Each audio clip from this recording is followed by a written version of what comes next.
Hello hello. हाँ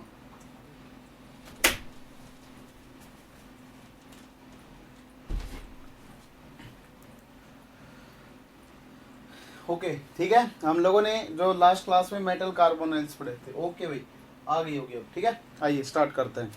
last class में metal carbonyls start किए थे हम लोगों ने। मेटल कार्बोनाइल्स को टू कैटेगरी में डिवाइड किया था, पहले होमोलिप्टिक, दूसरे हेट्रोलिप्टिक होंगे। होमोलिप्टिक में बोला था जब कार्बोनिल अकेला लिगेंड होगा, होमोलिप्टिक हेट्रोलिप्टिक में कार्बोनिल के अलावा कोई दूसरा लिगेंड प्रेजेंट होगा, उसको हेट्रोलिप्टिक कॉम्प्लेक्सेस बोल दिया था।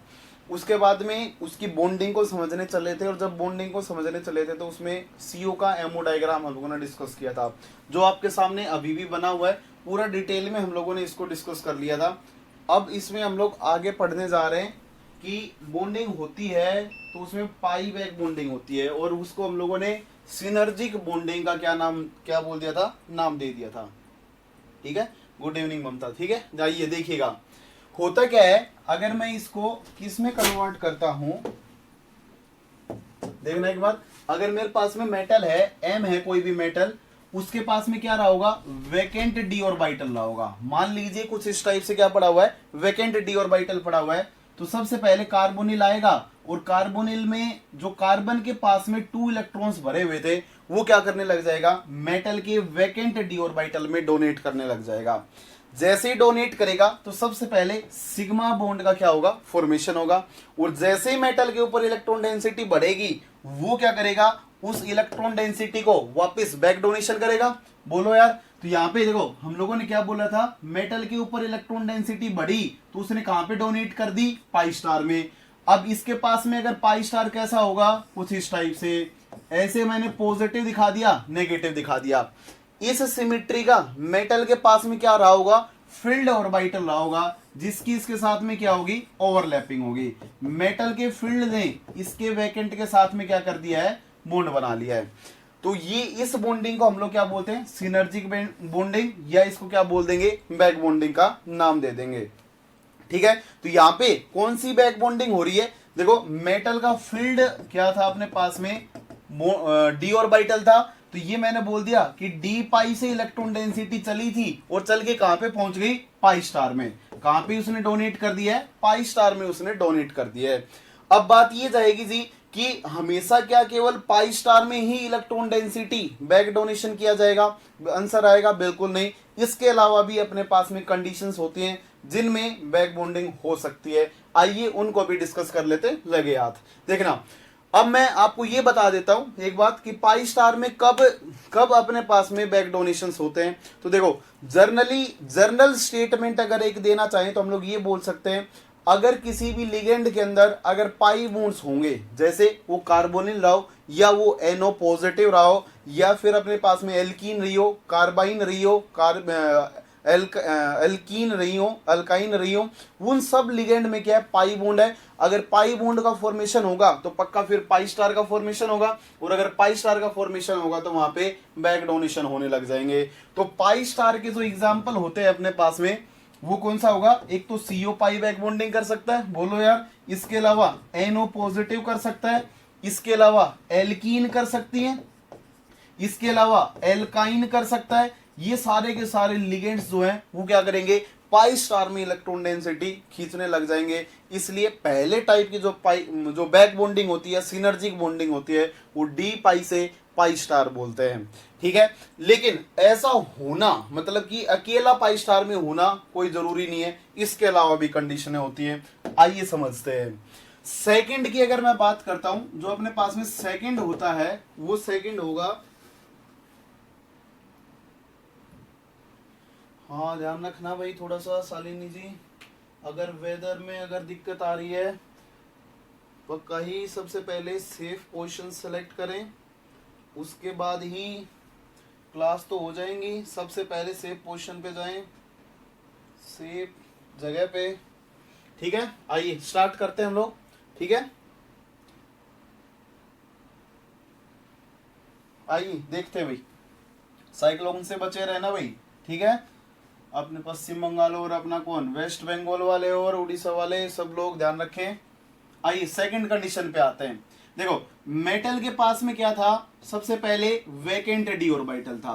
यहाँ पे क्या हुआ, कोई लिगेंड आया, उस लिगेंड ने मेटल के ऊपर क्या कर दिया है, इलेक्ट्रॉन डेंसिटी डोनेट कर दी है, और जैसे ही डोनेट करेगा तो सबसे पहले उसने सिग्मा बॉन्ड का फॉर्मेशन कर लिया है। अब देखो पाई स्टार वाली कंडीशन पीछे देख चुके हैं। अब यहाँ पे मेटल के पास में क्या है, भरा हुआ डी ऑर्बिटल है कुछ इस टाइप से, ठीक है, भरा हुआ क्या है, डी ऑर्बिटल है, इसके ऊपर इलेक्ट्रॉन डेंसिटी इंक्रीज हो चुकी है। तो देखो लिगेंड के पास में फिर इसकी सिमेट्री का ऑर्बिटल होना चाहिए पॉजिटिव नेगेटिव पॉजिटिव, और यहाँ पे क्या होना चाहिए, नेगेटिव। इस सिमेट्री के अगर ऑर्बिटल की बात करता हूं मैं, तो मेरे पास में वैकेंट पी ऑर्बिटल वाली कंडीशन आने लग जाएंगी, क्योंकि जो पी ऑर्बिटल होता है उसमें एक कुछ इस टाइप से फेज को रिप्रेजेंट करते हैं हम लोग, ये वाला पॉजिटिव फेज रहा होगा, ये वाला नेगेटिव रहा होगा। तो ये वाली जो अपने पास में भरा हुआ जो डी की जो लोब होगी, वो इसके इस वैकेंट ऑर्बिटल में, अगर वैकेंट पी ऑर्बिटल होगा तो उसके अंदर डोनेट करने लग जाएगा।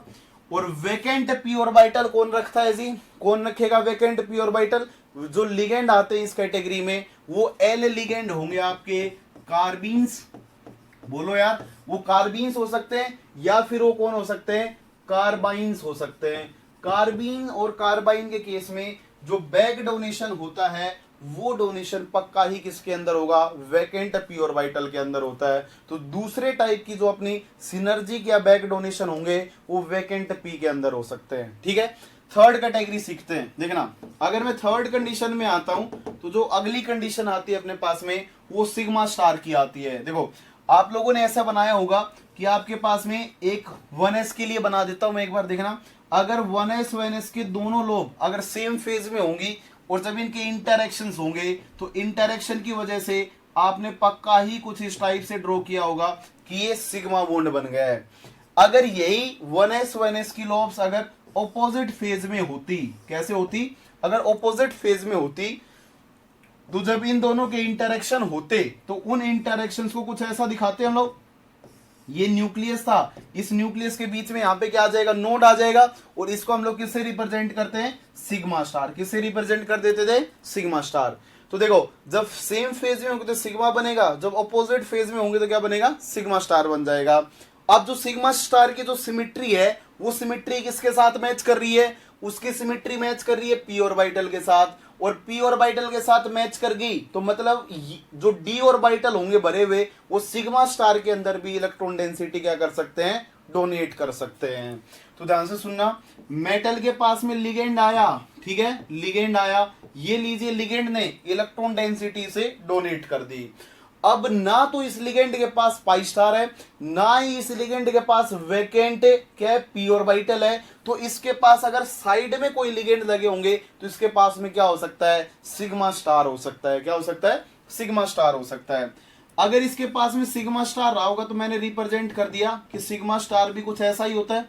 तो मेटल के पास में क्या होगा, भरा हुआ ऑर्बिटल होगा, बोलो यार, भरा हुआ क्या होगा, डी ऑर्बिटल होगा, ठीक है। तो यहां से इसको सिग्मा स्टार है उसके अंदर क्या कर देगा, इलेक्ट्रॉन डेंसिटी डोनेट कर देगा, और ऐसे डोनेशन को हम लोग क्या बोलेंगे, डी पाई से सिग्मा स्टार के अंदर, और ऊपर वाले को क्या बोल देंगे, डी पाई से पी के अंदर पी पाई बोल देंगे, बैक डोनेशन हो जाएंगे। तो ये अपने पास में 3 कंडीशंस होती हैं जिनमें बैक डोनेशन होता है। अब बात ये आएगी, सवाल तो ये उठेगा जी ऐसे तो सिग्मा स्टार तो सबके अंदर होते हैं, तो क्या फिर सबके अंदर ही पाई जो बैक डोनेशन होगा क्या वो सबके केस में हो जाएगा, सिनर्जिक बॉन्डिंग क्या हर मॉलिक्यूल के केस में एग्जिस्ट करेगी ना, ये भी रीजन गलत हो जाता है। देखना जो सिग्मा स्टार आपके पास में है जिसके अंदर क्या हो रहा है, बैक डोनेशन हो रहा है, ये जो सिग्मा स्टार है ये पक्का ही लोअर एनर्जी का होना चाहिए, किसका होना चाहिए, लोअर एनर्जी का होना चाहिए। और लोअर एनर्जी के लिए जर्नली हम लोग किसकी बात करते हैं, क्या तो वो फोस्फीन्स होनी चाहिए, बोलो यार, फोस्फीन्स में pH3 टाइप के, तो उनमें तो क्या है, सिग्मा बॉन्ड है लेकिन बहुत अच्छा बैक डोनेशन करते हैं, फोस्फीन्स होती हैं। इसके अलावा सुल्फीन्स होती हैं जिनमें बैक डोनेशन किसके अंदर होता है, सिग्मा स्टार के अंदर। वहां पे बैक डोनेशन कहां पे होते हैं, सिग्मा स्टार में। क्या ये तीनों कंडीशन आपको समझ में आई?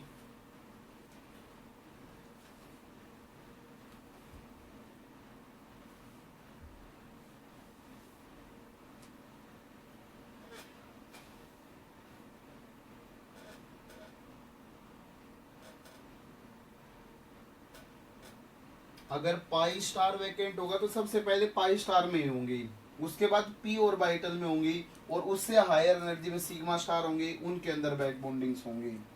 ये 3 कंडीशनें होते हैं बैक डोनेशन के लिए। ओके ममता,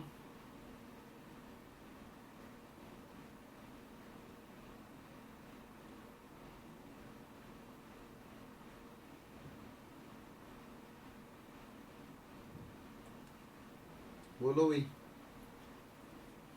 चलें आगे, समझ गए हैं? ओके ठीक है, ओके आइए जरा आगे बढ़ते हैं।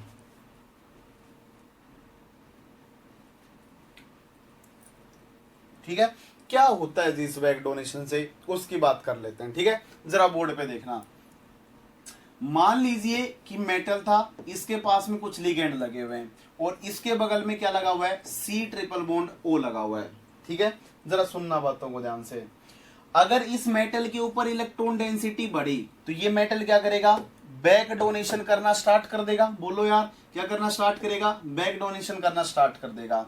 जैसे ये बैक डोनेशन करेगा तो यहां से कैसी ट्रांजिशन स्टेट बनती हुई दिखाई देगी आपको। देखो, मेटल ने इलेक्ट्रॉन डेंसिटी दी तो ये सिग्मा तो as it is, C double bond O as it is. जैसे इलेक्ट्रॉन डेंसिटी देगा तो यहाँ पे पार्शियल डबल बॉन्ड का फॉर्मेशन होगा, और यहाँ पे जो सी ट्रिपल बॉन्ड ओ था उस बॉन्ड की क्या हो जाएगी, ब्रेकिंग हो जाएगी, ये टूटने लग जाएगा। तो देखो, कहीं पे बॉन्ड बन रहा है, कहीं पे टूट रहा है। ठीक है, तो इस बॉन्ड में फॉर्मेशन होने की वजह से यहाँ पे जो बॉन्ड ऑर्डर होंगे वो इंक्रीज होंगे, और यहाँ पे जो बॉन्ड ऑर्डर होगा वो ट्रिपल से डबल की तरफ जा रहा है। अगर मान लो कि एक्सटेंट इतना हाई हो कि ये फिर से किस में कन्वर्ट हो सकता है, कि कंप्लीट डबल बॉन्ड की तरफ भी जा सकता है, तो सी डबल बॉन्ड हो कुछ इस टाइप का आपके पास में बन सकता है कि यहाँ पे डबल बॉन्ड का फॉर्मेशन हो गया, मतलब ये कंप्लीट डबल की तरफ चला गया और यहाँ पे ट्रिपल बॉन्ड हट गया है। तो बैक डोनेशन से आपको क्या बात समझ में आई कि मेटल और कार्बन का बॉन्ड ऑर्डर बढ़ रहा है और सी और ओ का बॉन्ड ऑर्डर क्या कर रहा है, डिक्रीज कर रहा है। तो देखिए, मैं कुछ स्टेटमेंट लिख देता हूं, जरा बोर्ड पे देखना। सबसे पहले क्या बोलेंगे, ऐसे बोलेंगे कि अगर electron density on metal surface, अगर मेटल सरफेस के पास में जितनी क्या होगी, ज्यादा होगी, सरफेस के पास में जितनी ज्यादा होगी उतना ही ज्यादा क्या करेगा, बैक डोनेशन, उतना ही ज्यादा क्या होगा जी, बैक डोनेशन होगा। और जितना ज्यादा बैक डोनेशन होगा उसकी वजह से क्या बढ़ेगा, सी, यहाँ पे bond order between metal and carbon बढ़ जाएगा, डायरेक्टली प्रोपोर्शनल होगा, और वो इनवर्सली प्रोपोर्शनल हो जाएगा किसके, bond order between C and O के। ठीक है, ये कहानी यहां से रिजल्टेंट निकल के आ रही है जो हमें देखनी थी। अब समझिएगा, अब मैं क्या बोल रहा हूं कि इस कहानी के बेसिस पे स्ट्रेचिंग फ्रीक्वेंसी के क्वेश्चंस पूछे जाते हैं। स्ट्रेचिंग फ्रीक्वेंसी के क्वेश्चन कैसे पूछे जाएंगे, देखना। आप लोगों ने स्ट्रेचिंग फ्रीक्वेंसी पढ़ी होगी कि म्यू इक्वल होता है किसके, 1/2 पाई अंडर रूट के बाई म्यू के इक्वल होता है जी। क्या बात समझ में, किसके इक्वल होगा, म्यू इक्वल होगा 1/2 पाई के अपॉन म्यू के। ठीक है, यहाँ पे जो के क्या होता है अपने पास में, फोर्स कांस्टेंट होता है, बोलो पढ़ा होगा आईआर में। इसके अलावा जो म्यू होता है वो अपने पास में क्या होता है, रिड्यूस्ड मास। क्या होता है, रिड्यूस्ड मास होगा। अब देखो, जब जितने भी हम लोग कार्बोनिल पढ़ेंगे उन कार्बोनिल में जो हम लोग चर्चाएं करते हैं वो सीओ की स्ट्रेचिंग फ्रीक्वेंसी की बातें करते हैं। सीओ की स्ट्रेचिंग फ्रीक्वेंसी की बातें क्यों करती हैं, क्योंकि सीओ को अगर मैं कंपेयर करना स्टार्ट करता हूं तो सीओ का जो रिड्यूस्ड मास होगा वो कैसा हो जाएगा, कांस्टेंट हो जाएगा। बोलो यार, सारी की सारी स्ट्रेचिंग फ्रीक्वेंसी किसकी पढ़ते हैं, सीओ की। सीओ की क्यों पढ़ते हैं, क्योंकि रिड्यूस्ड मास क्या हो जाएगा, कांस्टेंट हो जाएगा। और अगर ये कांस्टेंट हो गया तो वेरिएबल क्या बचेगा, फोर्स कांस्टेंट। फोर्स कांस्टेंट क्या बचेगा, वेरिएबल बचेगा। अब आपने कभी ना कभी आईआर पढ़ी होगी और आईआर में आप लोगों ने बोला होगा, ऐसे देखा होगा कि सी सिंगल बॉन्ड सी है, सी डबल बॉन्ड सी है और सी ट्रिपल बॉन्ड सी है, कुछ इस टाइप से। ठीक है, अगर मेरे पास में बॉन्ड ऑर्डर कम होगा, देखो बॉन्ड ऑर्डर यहाँ पे कितना है, 1 है, यहाँ पे बॉन्ड ऑर्डर 2 है और यहाँ पे बॉन्ड ऑर्डर कितना है, 3 है। अगर बॉन्ड ऑर्डर ज्यादा होंगे तो उसका के ज्यादा होगा, उसका फोर्स कांस्टेंट क्या होगा, ज्यादा होगा। अगर फोर्स कांस्टेंट ज्यादा होगा तो देखो फोर्स कांस्टेंट बढ़ेगा तो स्ट्रेचिंग फ्रीक्वेंसी क्या करेगी, इंक्रीज करेगी। तो सारी की सारी जो कहानियां हैं वो किससे लिंक हो गई, बोन ऑर्डर से। तो देखो जब भी बैक डोनेशन होंगे, बैक डोनेशन होने से मेटल और कार्बन का बोन ऑर्डर बढ़ा तो स्ट्रेचिंग फ्रीक्वेंसी क्या कर जाएगी, मेटल की और कार्बन की बढ़ जाएगी, और स्ट्रेचिंग फ्रीक्वेंसी किसकी, सी और ओ की क्या कर जाएगी, डिक्रीज कर जाएगी। तो इसके आगे हम लोग स्टेटमेंट क्या दे सकते हैं, तो यहां पे हम लोग क्या बोल सकते हैं कि स्ट्रेचिंग फ्रीक्वेंसी जो होगी, स्ट्रेचिंग फ्रीक्वेंसी जो सी और ओ की होगी वो इनवर्सली प्रोपोर्शनल होगी, क्योंकि सी और ओ का बॉन्ड ऑर्डर क्या कर रहा है, डिक्रीज कर रहा है। और जो frequency of M C bond की होगी वो कैसी होगी, डायरेक्टली प्रोपोर्शनल होगी, क्योंकि मेटल और कार्बन का जो बॉन्ड ऑर्डर हो रहा है वो क्या हो रहा है, इंक्रीज हो रहा है, बॉन्ड ऑर्डर इंक्रीज हो रहा है। क्या इतनी कहानियां आपको समझ में आई, जल्दी से कमेंट कर दें, जल्दी से कमेंट कर डालें।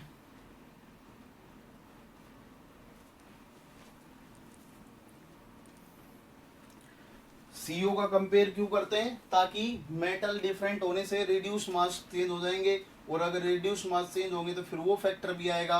तो डायरेक्ट मेटल कार्बन की कंपेयर करने के कंपेयर की बजाय हम लोग सीओ को कंपेयर कर लेते हैं और उसका अपोजिट कर देंगे मेटल के लिए।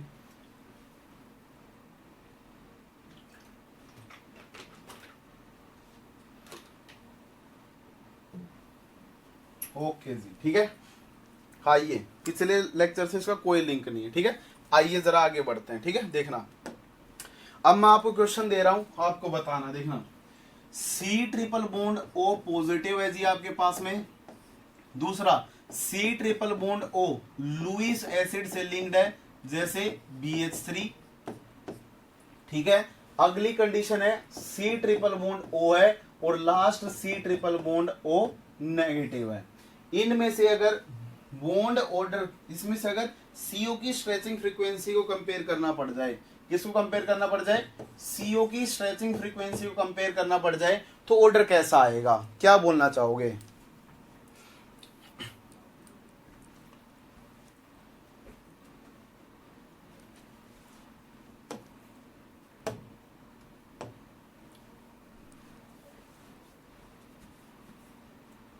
समझना, बिल्कुल ही जर्नलाइज कर दूंगा सारी बातों को।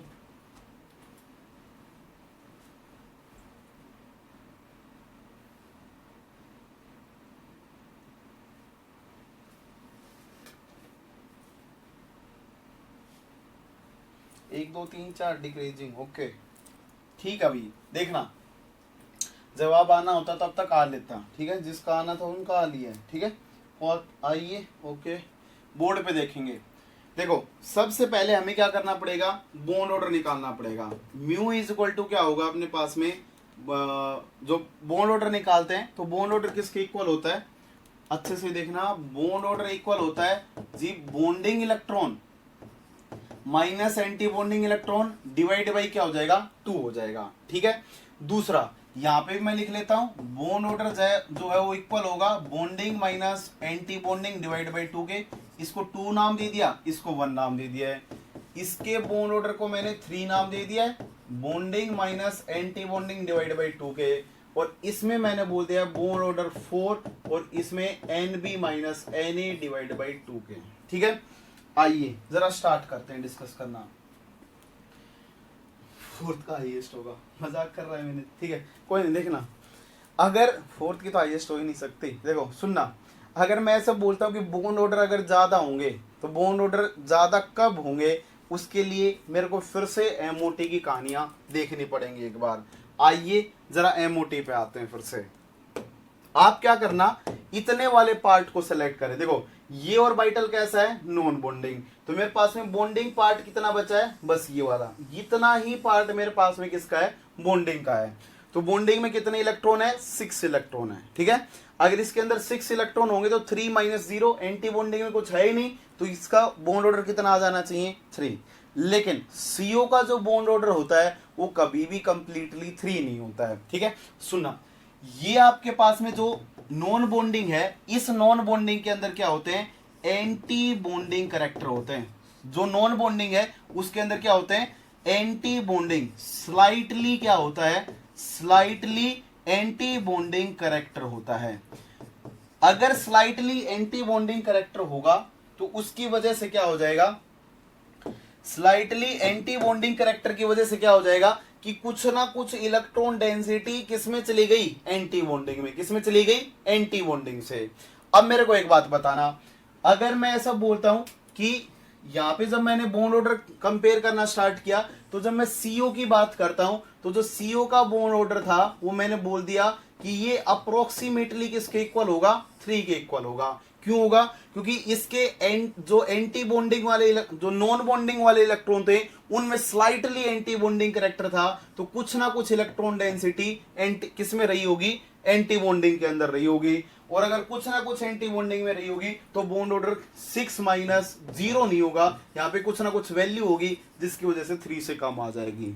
ठीक है, अब बात ये जाती है इससे आप कहना क्या चाहते हो। तो देखो कहना क्या चाहता हूं मैं, जब मैं क्या बोलूंगा, जब मैं CO पॉजिटिव की बात करता हूं, जब मैं CO पॉजिटिव की बात करता हूं तो CO पॉजिटिव में क्या होगा, जब इलेक्ट्रॉन का आप एक्साइटेशन करवाएंगे, जब एक इलेक्ट्रॉन का जब आप एक्साइटेशन करवाएंगे तो उस एक्साइटेशन के लिए हमें क्या करना, कहां से निकाल रहे हैं इलेक्ट्रॉन, नॉन बॉन्डिंग से। अगर मैं ऐसे बोलता कि ये नॉन बॉन्डिंग में है तो उस नॉन बॉन्डिंग वाले इलेक्ट्रॉन का कोई इफेक्ट नहीं पड़ना चाहिए था, कोई इफेक्ट नहीं पड़ना चाहिए था। लेकिन स्लाइटली एंटी बॉन्डिंग कैरेक्टर होने की वजह से यहां पे क्या बोला जाता है, यहां पे क्या बोल दिया जाता है कि इलेक्ट्रॉन डेंसिटी कहां से निकल रही है, किससे, जो अपना एंटी बॉन्डिंग है उसमें से कुछ ना कुछ इलेक्ट्रॉन डेंसिटी कम हो रही है। अगर इलेक्ट्रॉन डेंसिटी कम हो रही है तो इसके कंपैरिजन में क्या हो जाएगा, बॉन्ड ऑर्डर बढ़ जाएगा। बोलो यार ये नेगेटिव है, मतलब इलेक्ट्रॉन तो नॉन बॉन्डिंग से गया, उसके अंदर एंटी बॉन्डिंग कैरेक्टर थे, तो इलेक्ट्रॉन डेंसिटी कहां से कम हुई, एंटी बॉन्डिंग से। इसका मतलब कुछ ना कुछ इलेक्ट्रॉन डेंसिटी कम हुई तो बॉन्ड ऑर्डर बढ़ गया। तो इसके कंपैरिजन में इसका जो बॉन्ड ऑर्डर होता है, ये वाला जो बॉन्ड ऑर्डर होता है वो ज्यादा होता है, ये स्लाइटली 3 से ज्यादा होता है। स्लाइटली क्या होता है, 3 से ज्यादा बोला जाता है। ठीक है, अब समझना। ठीक है, ठीक है। अगर मैं इससे आगे बात करता हूं, अगली बात क्या होगी जी, अगली बात सुनना। मान लीजिए कि बहुत ज्यादा डिक्रीज हो रहा है, कुछ इस टाइप से डिक्रीज हुई है। अब देखना, जब वो लुईस एसिड के साथ में क्या करेगा, इंटरेक्ट करेगा, तो उन केसेस में क्या बोलेंगे, ये अपना pair of electron density donate करेगा। बोलो यार, BH3 टाइप के को। और जब डोनेट करेगा इसका मतलब ये लोन पेयर जो डोनेट कर रहा है वो कहां से डोनेट कर रहा है, नॉन बॉन्डिंग वाला। नॉन बॉन्डिंग में क्या थे, एंटी बॉन्डिंग कैरेक्टर। और अगर एंटी बॉन्डिंग कैरेक्टर होंगे तो उसने इलेक्ट्रॉन डेंसिटी देगा, तो फिर से इलेक्ट्रॉन डेंसिटी क्या होगी, कम होगी। लेकिन अब अगर कम होगी तो इन दोनों का कंपैरिजन कैसे, तो देखना, एक तो इलेक्ट्रॉन पूरा का पूरा बाहर जाए और एक लुईस एसिड को दे, तो यहाँ पे जो चार्ज जनरेट होगा वो पार्शियल पॉजिटिव चार्ज जनरेट होगा। लेकिन जब इस कंडीशन में बात करेंगे तो यहाँ पे जो पॉजिटिव चार्ज होता है वो कंप्लीट जनरेट होता है। इसलिए इन कंडीशंस में जो डिक्रीज होती है इलेक्ट्रॉन डेंसिटी वो ज्यादा होती है इन कंपैरिजन ऑफ जब लुईस एसिड उसके साथ में कोऑर्डिनेट करता है। क्या बात समझ में आई।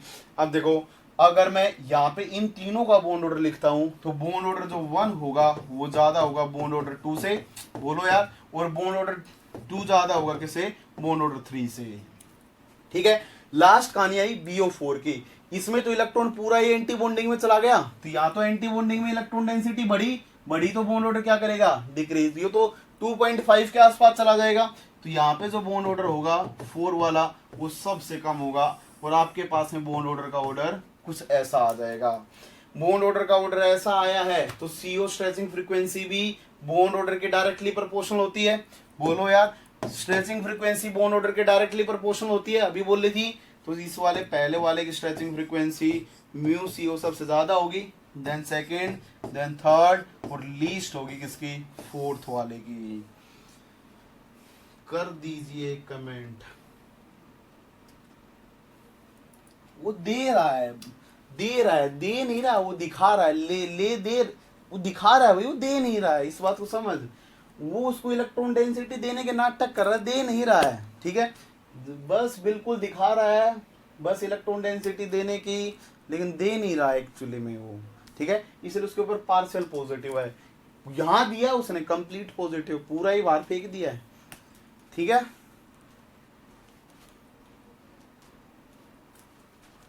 ये ऑर्डर होंगे आपके पास में, ठीक है। तो इसमें कुछ बात बता रहा था मैं, एग्जैक्ट वैल्यू बता देता हूँ। इसकी 2163 सेंटीमीटर इनवर्स के आसपास होती है। इससे जब 2143 होता है। ये 2163 सेंटीमीटर इनवर्स के आसपास होता है लुईस एसिड में, और ये होता है 2184 सेंटीमीटर इनवर्स।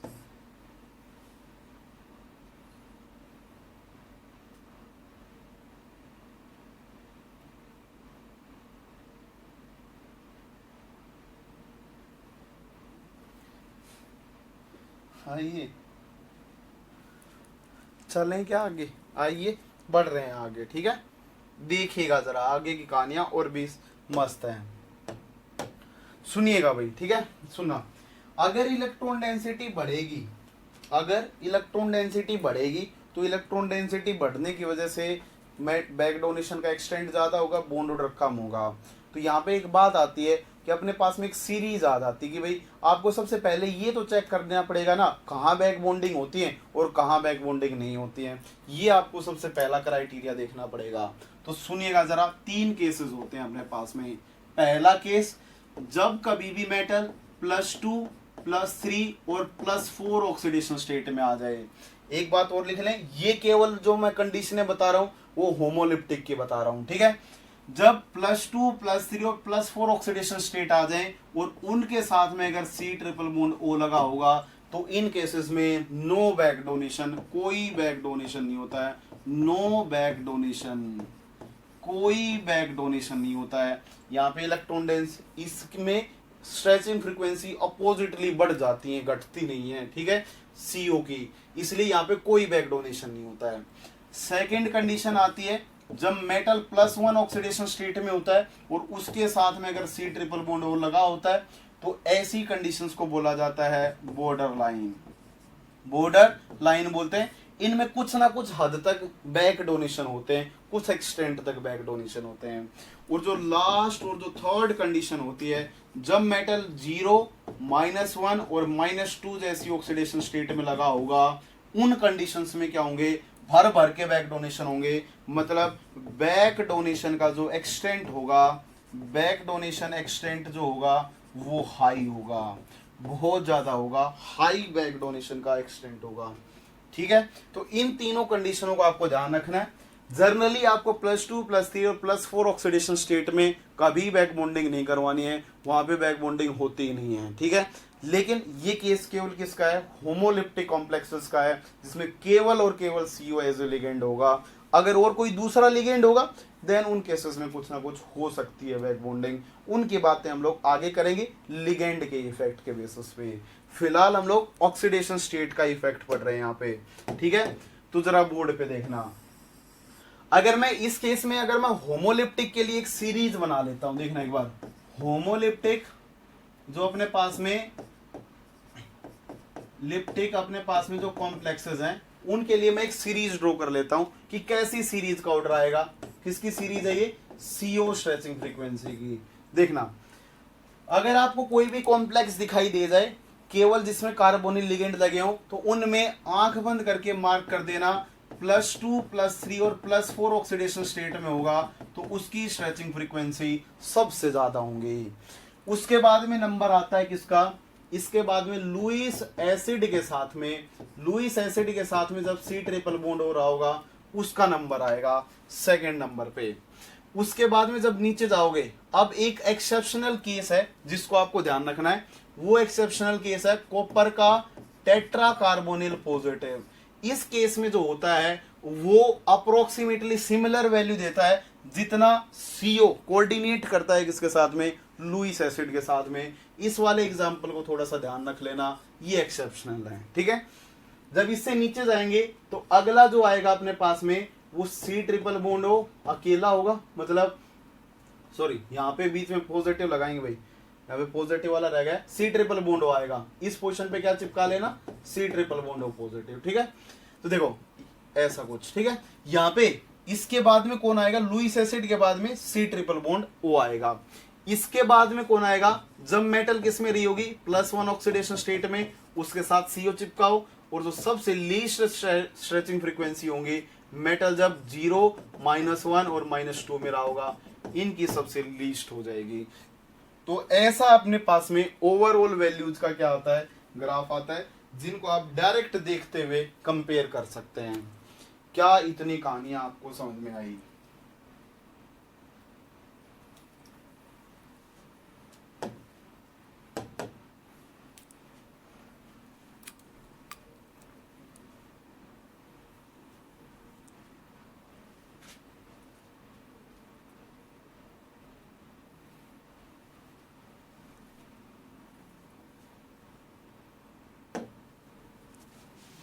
ओके, एक क्वेश्चन मैं पूछ लेता हूं आपसे, आप जवाब देना। क्वेश्चन क्या है आपके पास में, इरिडियम CO6 3 पॉजिटिव, दूसरा है FeCO6 2 पॉजिटिव, एक आपके पास में C ट्रिपल बॉन्डो पॉजिटिव है, अगला कॉम्प्लेक्स आपके पास में MnCO6 पॉजिटिव है, और लास्ट कॉम्प्लेक्स है CrCO6। जल्दी से कमेंट कर देंगे कि इसमें CO स्ट्रेचिंग फ्रीक्वेंसी का ऑर्डर बता देंगे आप, CO स्ट्रेचिंग फ्रीक्वेंसी का ऑर्डर बता देंगे आप।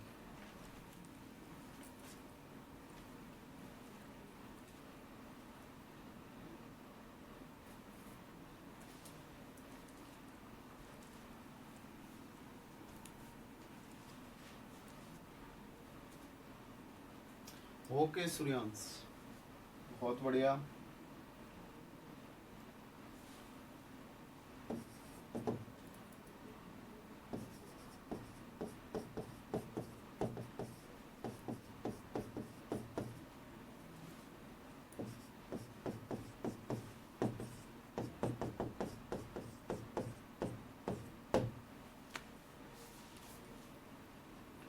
Okay, left to right decreasing stretching frequency, ठीक है भाई।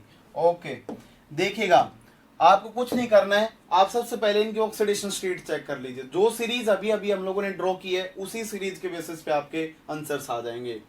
अगर देखो यहाँ पे बिल्कुल फ्रेगमेंट सेम है, ये +3 है, ये +2 है, इसकी वैल्यू ज्यादा हो जाएगी, ठीक है। इसके कंपैरिजन में सारे के सारे जब होमोलिप्टिक कॉम्प्लेक्सेस होते हैं फिर इस वाले की वैल्यू क्या हो जाती है, ज्यादा हो जाती है, ठीक है।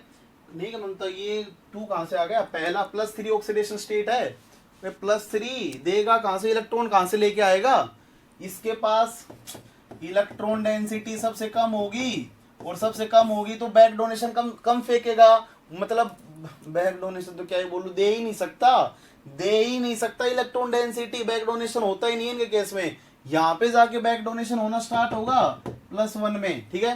फिर CO पॉजिटिव आएगा, अभी तो सीरीज बनवाई है, ठीक है, और लीस्ट जो होगा वो कौन जाएगा, CrCO6, ठीक है। इसमें +1 ऑक्सीडेशन स्टेट है, इसमें 0 है, तो कुछ ऐसा ऑर्डर आपको देखने को मिलेगा, ठीक है दीपांकर जी। ओके, ठीक है।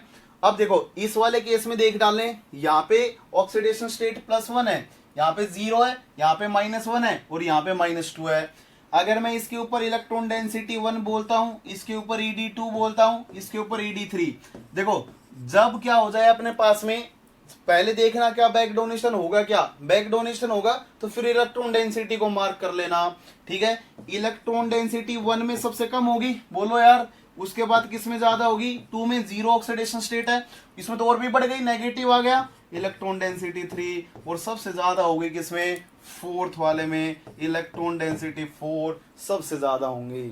अब देखना यहाँ पे होगा क्या, इलेक्ट्रॉन डेंसिटी ज्यादा होंगी तो बैक डोनेशन ज्यादा होंगे, अभी बोला था कि इलेक्ट्रॉन डेंसिटी ज्यादा होंगी तो CO की जो स्ट्रेचिंग फ्रीक्वेंसी होगी वो कम हो जाएगी, ये सीरीज लिखी थी। देखो इलेक्ट्रॉन डेंसिटी मेटल सरफेस पे ज्यादा होगी तो CO की स्ट्रेचिंग फ्रीक्वेंसी उतनी कम हो जाएगी, इनवर्स रिलेशन था, तो CO की स्ट्रेचिंग फ्रीक्वेंसी को अपोजिट मार्क कर दें, ठीक है।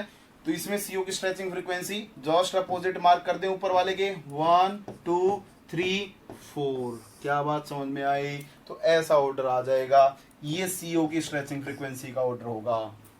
अब देखो अगर आप CO की निकाल लो ना, उसके बाद मेटल कार्बन की निकाल लेना, कोई दिक्कत नहीं होगी, क्योंकि CO की जो स्ट्रेचिंग फ्रीक्वेंसी होती है वो इनवर्सली प्रोपोर्शनल होगी MC के, मेटल कार्बन के। इसलिए जब आप MC को कंपेयर करोगे तो जितनी ज्यादा इलेक्ट्रॉन डेंसिटी हो जाए उतना ही ज्यादा लगा देना। इसका मतलब पहले की सबसे कम, दूसरे की उससे ज्यादा, थर्ड की उससे ज्यादा, फोर्थ की सबसे ज्यादा, और ये अपने पास में MC की स्ट्रेचिंग फ्रीक्वेंसी का ऑर्डर आ जाएगा। बोलो यार। लेकिन कभी भी MC की डायरेक्ट कंपेयर करने के लिए मत जाना। क्यों? क्योंकि रिड्यूस्ड मास अलग होंगे, और अगर रिड्यूस्ड मास अलग होंगे तो उन कंडीशंस में दो दो वेरिएबल हो जाएंगे और आप कंपेयर नहीं कर पाएंगे। फोर्स कांस्टेंट और क्या फोर्स कांस्टेंट और अपने पास में रिड्यूस्ड मास दोनों अलग अलग होंगे। दोनों वेरिएबल के बेस पे आप बता नहीं सकेंगे एग्जैक्ट वैल्यू। इसलिए उन कंडीशंस में किसका, CO की स्ट्रेचिंग फ्रीक्वेंसी का अपोजिट कर दिया जाता है। ठीक है, ओके ममता, सही जवाब। समझ गए होंगे शायद सारे के सारे लोग। ठीक है, तो ये अपने पास में होमोलिप्टिक के कॉम्प्लेक्सेस के केसेस थे, या आप इनको आप आइसो इलेक्ट्रॉनिक भी बोल सकते हैं। ठीक है, आइए आगे बढ़ते हैं कुछ और रोमांचक कहानियों पे। ये तो था सारा का सारा ऑक्सीडेशन बेस्ड। ठीक है, अगला क्वेश्चन मैं पूछता हूं आपसे। ठीक है, अगला है अपने पास में NiCO4 है, या ऐसा लिख देते हैं CrCO6 है, FeCO5 है और NiCO4 है। सब लोग स्ट्रेचिंग फ्रीक्वेंसी कंपेयर कर दें। ऑक्सीडेशन स्टेट हम लोगों ने सेम रख ली है। ऑक्सीडेशन स्टेट हम लोगों ने सेम रख ली है। कर दे जल्दी से कंपेयर।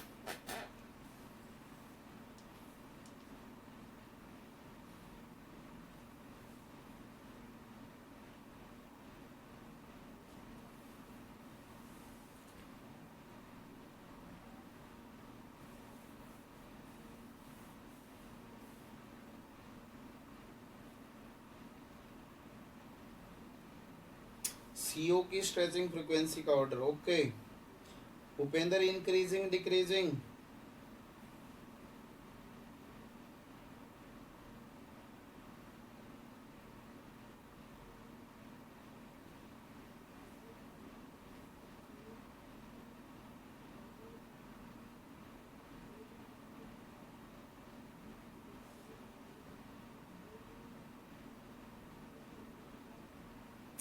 ओके सूर्यांश कश्यप जी, और बता देंगे? सब लोग बताएं भाई।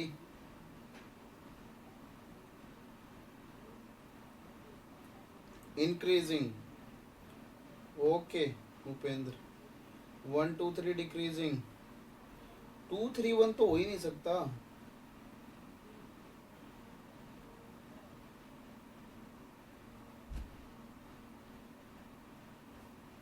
2 3 1 तो हो ही नहीं सकता।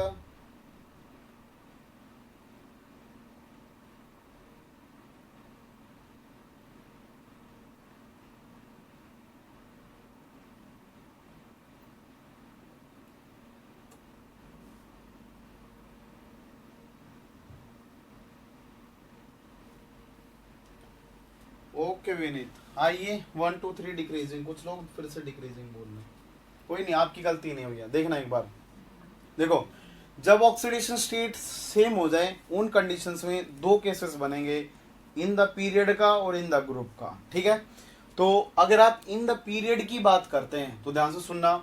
यहाँ पे हम लोग क्या बोल देते हैं कि यहाँ पे क्रोमियम है। क्रोमियम अगर आप लेफ्ट टू राइट में चलते हैं, सुनना फिर से समझना, अगर आप लेफ्ट टू राइट में किसी भी पीरियड के अंदर चलते हैं, किसके अंदर चलते हैं? पीरियड के अंदर चलते हैं, तो जो इलेक्ट्रोनेगेटिविटी होगी वो क्या होती है? इंक्रीज होने लग जाती है, इंक्रीज होना स्टार्ट हो जाती है। और जैसे ही इलेक्ट्रोनेगेटिविटी बढ़ेगी तो इलेक्ट्रॉन होल्ड करने की टेंडेंसी बढ़ जाएगी। बोलो यार, यहाँ पे क्या था? Cr के साथ में C ट्रिपल बॉन्ड होता, यहाँ पे आयरन के साथ में C ट्रिपल बॉन्ड होता, और यहाँ पे Ni के साथ में C ट्रिपल बॉन्ड होता। अगर आप लेफ्ट टू राइट में जा रहे हैं तो लेफ्ट टू राइट में जाने की वजह से उसकी इलेक्ट्रोनेगेटिविटी बढ़ रही है, और इलेक्ट्रोनेगेटिविटी बढ़ने की वजह से इलेक्ट्रॉन होल्ड करने की टेंडेंसी बढ़ रही है। और अगर इलेक्ट्रॉन होल्ड करने की टेंडेंसी बढ़ेगी तो डोनेशन के लिए क्या हो जाएगा? कम हो जाएगा। डोनेशन क्या हो जाएगा? कम हो जाएगा। अगर डोनेशन कम होगा तो एक्सटेंट ऑफ बैक बॉन्डिंग क्या हो जाएगी, कम हो जाएगी, और अगर एक्सटेंट ऑफ बैक बॉन्डिंग कम हो जाएगी तो फिर सीओ की स्ट्रेचिंग फ्रीक्वेंसी डिक्रीज नहीं करेगी, क्योंकि हम लोगों ने क्या बोला था कि इलेक्ट्रॉन डेंसिटी डायरेक्टली प्रोपोर्शनल होती है बैक डोनेशन के, और अगर ये दोनों डायरेक्टली प्रोपोर्शनल है तो फिर सीओ की स्ट्रेचिंग फ्रीक्वेंसी कैसी होती थी, इनवर्सली प्रोपोर्शनल। कैसी होती थी, इनवर्सली प्रोपोर्शनल। तो यहाँ पे बैक डोनेशन ज्यादा होंगे और यहाँ पे यहाँ पे बैक डोनेशन कम होंगे, इलेक्ट्रोनेगेटिविटी ज्यादा है, और यहाँ पे बैक डोनेशन क्या होंगे, ज्यादा होंगे। इसलिए पहले वाले की जो स्ट्रेचिंग फ्रीक्वेंसी होती है वो कम होती है, और जो लास्ट वाले की जो स्ट्रेचिंग फ्रीक्वेंसी होगी वो सबसे ज्यादा होगी। तो अगर आप किस में चल रहे हैं, अगर आप पीरियड में चल रहे हैं तो इलेक्ट्रोनेगेटिविटी के ऊपर बातें डिपेंड करेंगी, जब ऑक्सीडेशन स्टेट क्या हो जाएंगी, सेम हो जाएंगी। क्या आपको ये कहानी समझ में आई?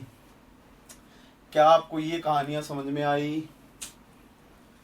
ठीक है, आइए आगे बढ़ते हैं। ठीक है, बिल्कुल संजीव जी, ओके, आइए आगे बढ़ते हैं भाई। अगली कहानी की बात करते हैं, लिगेंड्स। प्रीति अपोजिट कर देना, ठीक है। लिगेंड्स की बात करते हैं हम लोग।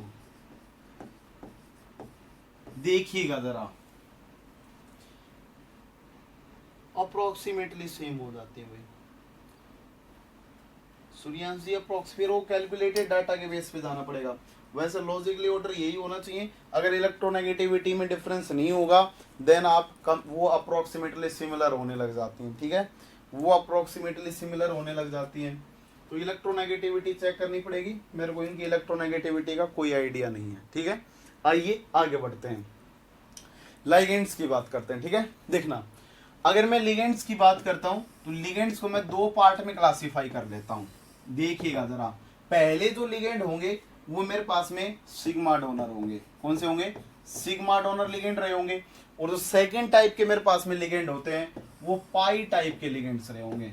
पाई टाइप के, जो पाई टाइप के लिगेंड होंगे उनको हम लोग फर्दर आगे फिर से क्या कर लेंगे, टू कैटेगरीज में डिवाइड कर लेंगे। बोलना, पहली जो कैटेगरी होगी वो पाई डोनर की होगी, और सेकंड जो कैटेगरी होगी वो पाई एक्सेप्टर्स की होगी। ठीक है, समझिएगा, पाई एक्सेप्टर मैं समझा चुका हूं, अभी अभी मैंने पाई एक्सेप्टर समझाया है। Pi acceptor CO NO P carbene carbyne और क्या होंगे, फोस्फीन सुल्फीन्स। ये केसेस हम लोगों ने पीछे डिस्कस किया था, सिनर्जिक बैक बॉन्डिंग वाले। अब अपने पास में दो कैटेगरी और बची हुई है, सिग्मा डोनर की और किसकी, पाई डोनर की। समझिएगा जरा क्या बोलता है सिग्मा डोनर। सिग्मा डोनर क्या बोलता है कि जब कभी भी मेटल के ऊपर मान लीजिए कुछ लिगेंड लगे हुए और एक लिगेंड आ रहा है मेटल से ज्वाइन होने के लिए कुछ इस टाइप से, जैसे वो मेटल से लिगेंड ज्वाइन होगा तो सिग्मा से क्या कर देगा, इलेक्ट्रॉन डेंसिटी डोनेट कर देता है।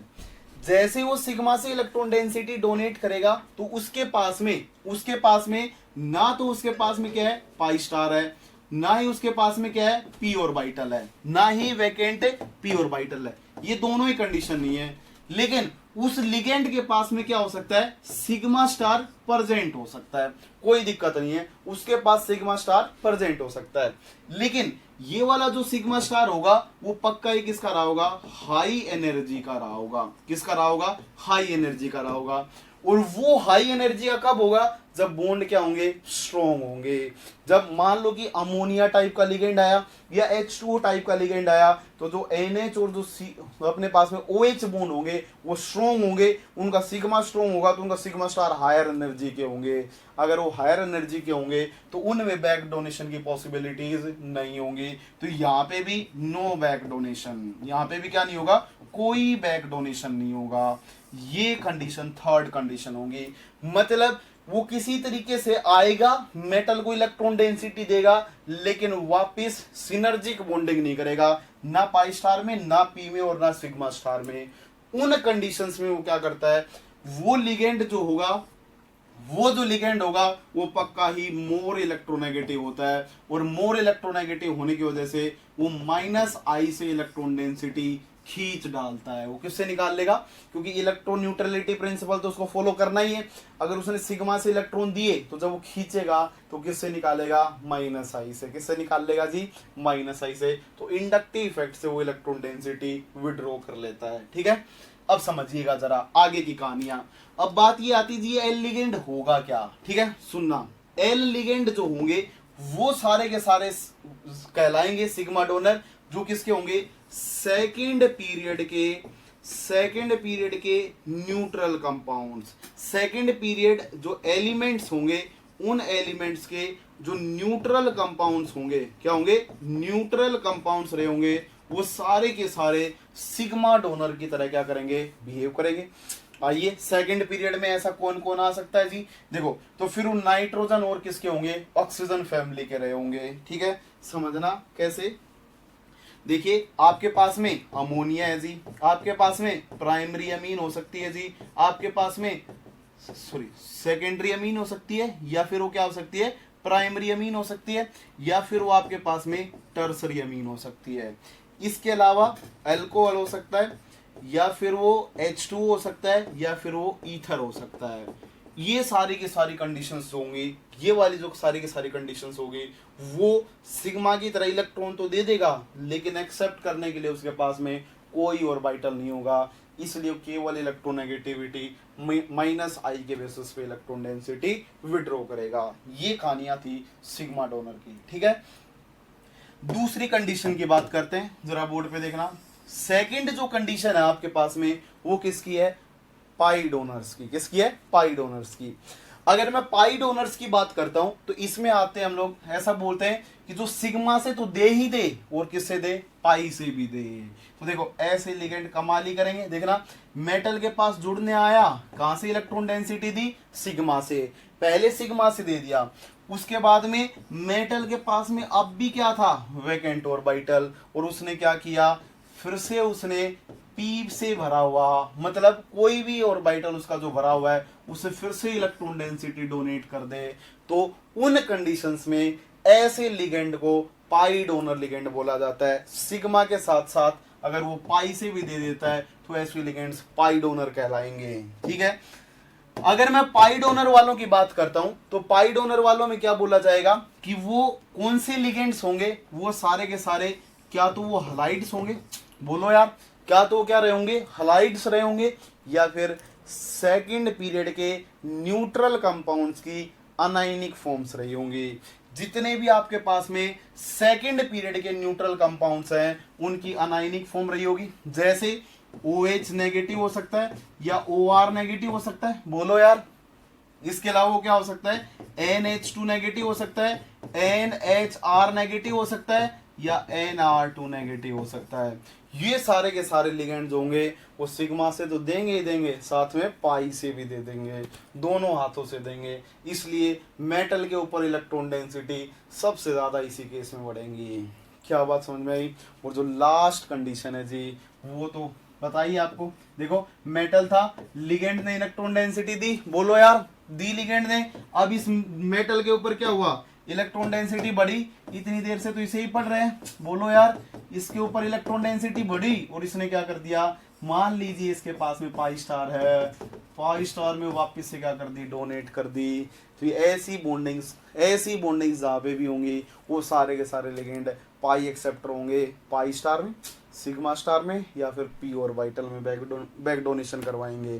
क्या कहानियां समझ में आई, ठीक है, ऐसा बोल सकते हो आप। इसमें देखो इस डायरेक्शन से दे रहा है, उस डायरेक्शन से ले रहा है, इसलिए ये बाई डायरेक्शनल होते हैं। क्या होते हैं, बाई डायरेक्शनल होते हैं।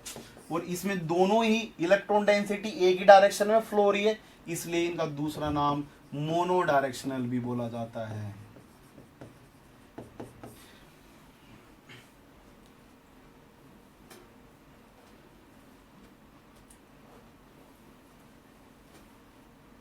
बिल्कुल सूर्यांश,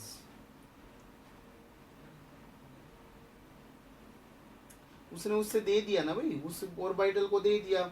अब मेटल के पास में अगर इलेक्ट्रॉन डेंसिटी बहुत ज्यादा हुई तो उसके सिग्मा स्टार में डोनेट कर सकता है। तो ये उससे दे थोड़ी ना रहे, ये सिग्मा स्टार उस सिग्मा स्टार से दे थोड़ी ना रहे, ये तो लोन पेयर से दे रहे हैं भैया, सिग्मा स्टार से थोड़ी ना दिया है। वो तो ऑक्सीडेटिव रिएक्शन की बातें हो गई, वो तो उसने उसके फिर सिग्मा स्टार को वीक कर दिया ना, बचा कहां वो सिग्मा, सूर्यांश जी, फिर सिग्मा बचा कहां जब दे ही दिया तो।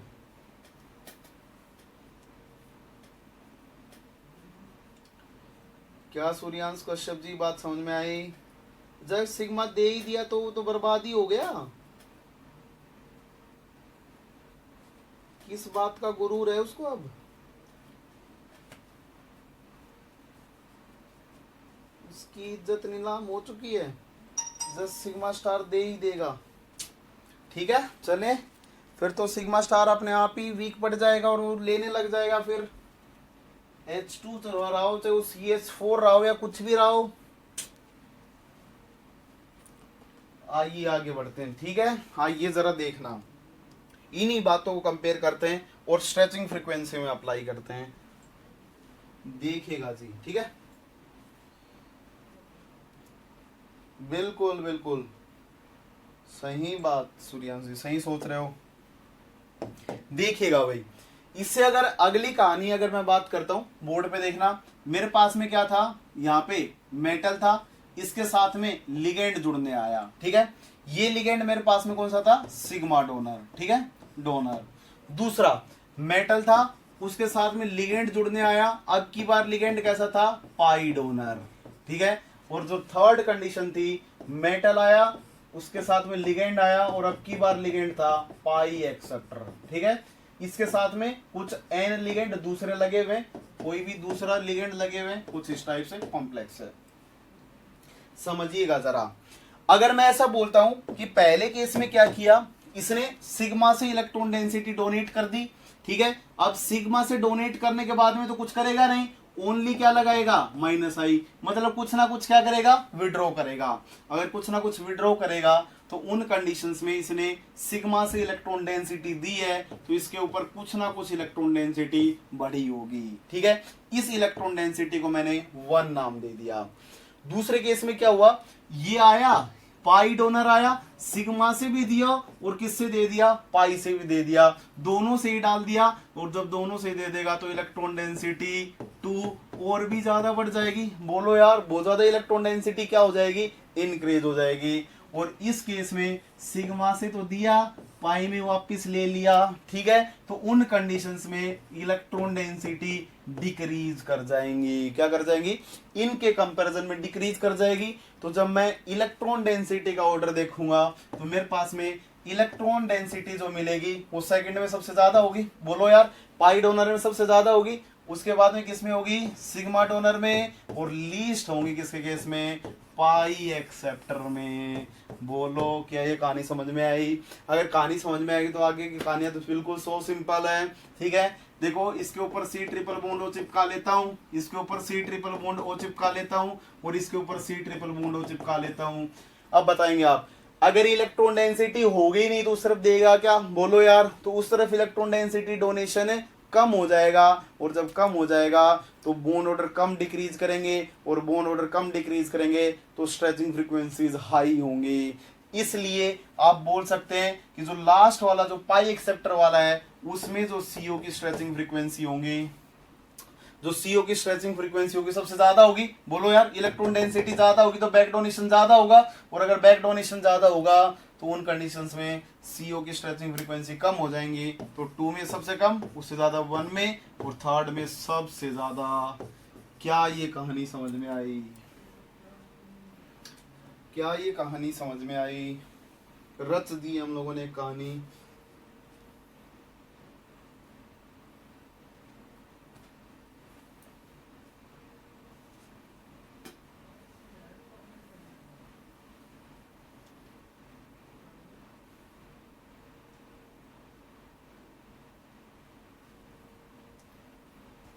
एग्जाम्पल्स के थ्रू समझेंगे फिर आगे।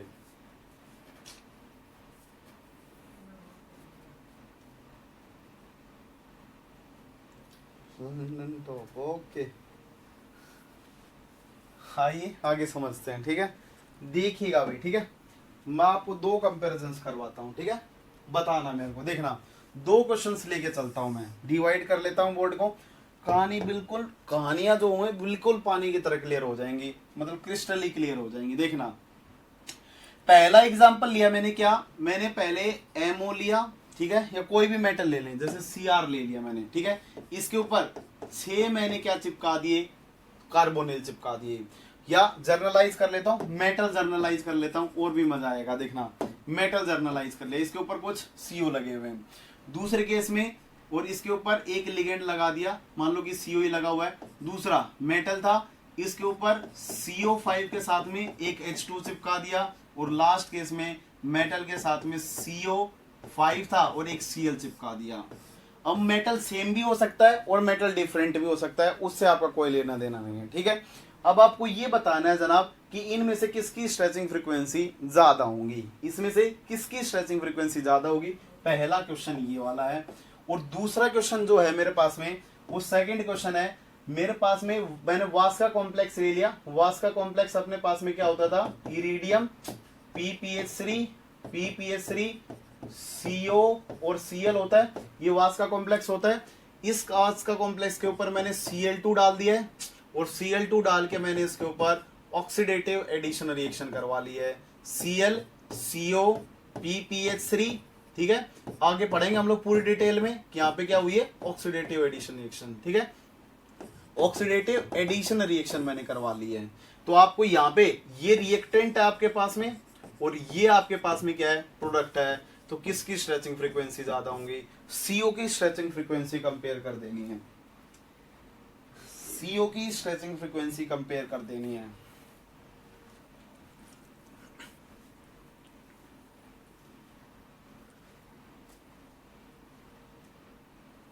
एक दो तीन, एक का पता है, 2 और 3 का नहीं पता है, ठीक है।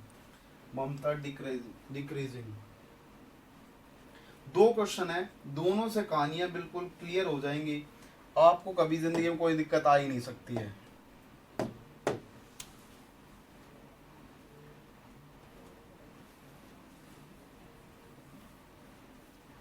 करूं स्टार्ट, ठीक है। कुछ लोगों ने आंसर सही दिया पहले का, दूसरे वाले के बारे में और कमेंट कर दे, रिएक्टेंट की या प्रोडक्ट की, किसमें CO की स्ट्रेचिंग फ्रीक्वेंसी ज्यादा होंगी।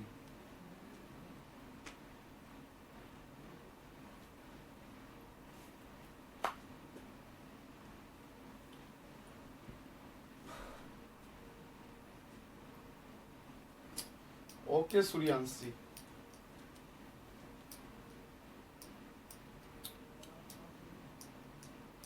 प्रीति मौर्य जी, सही जवाब।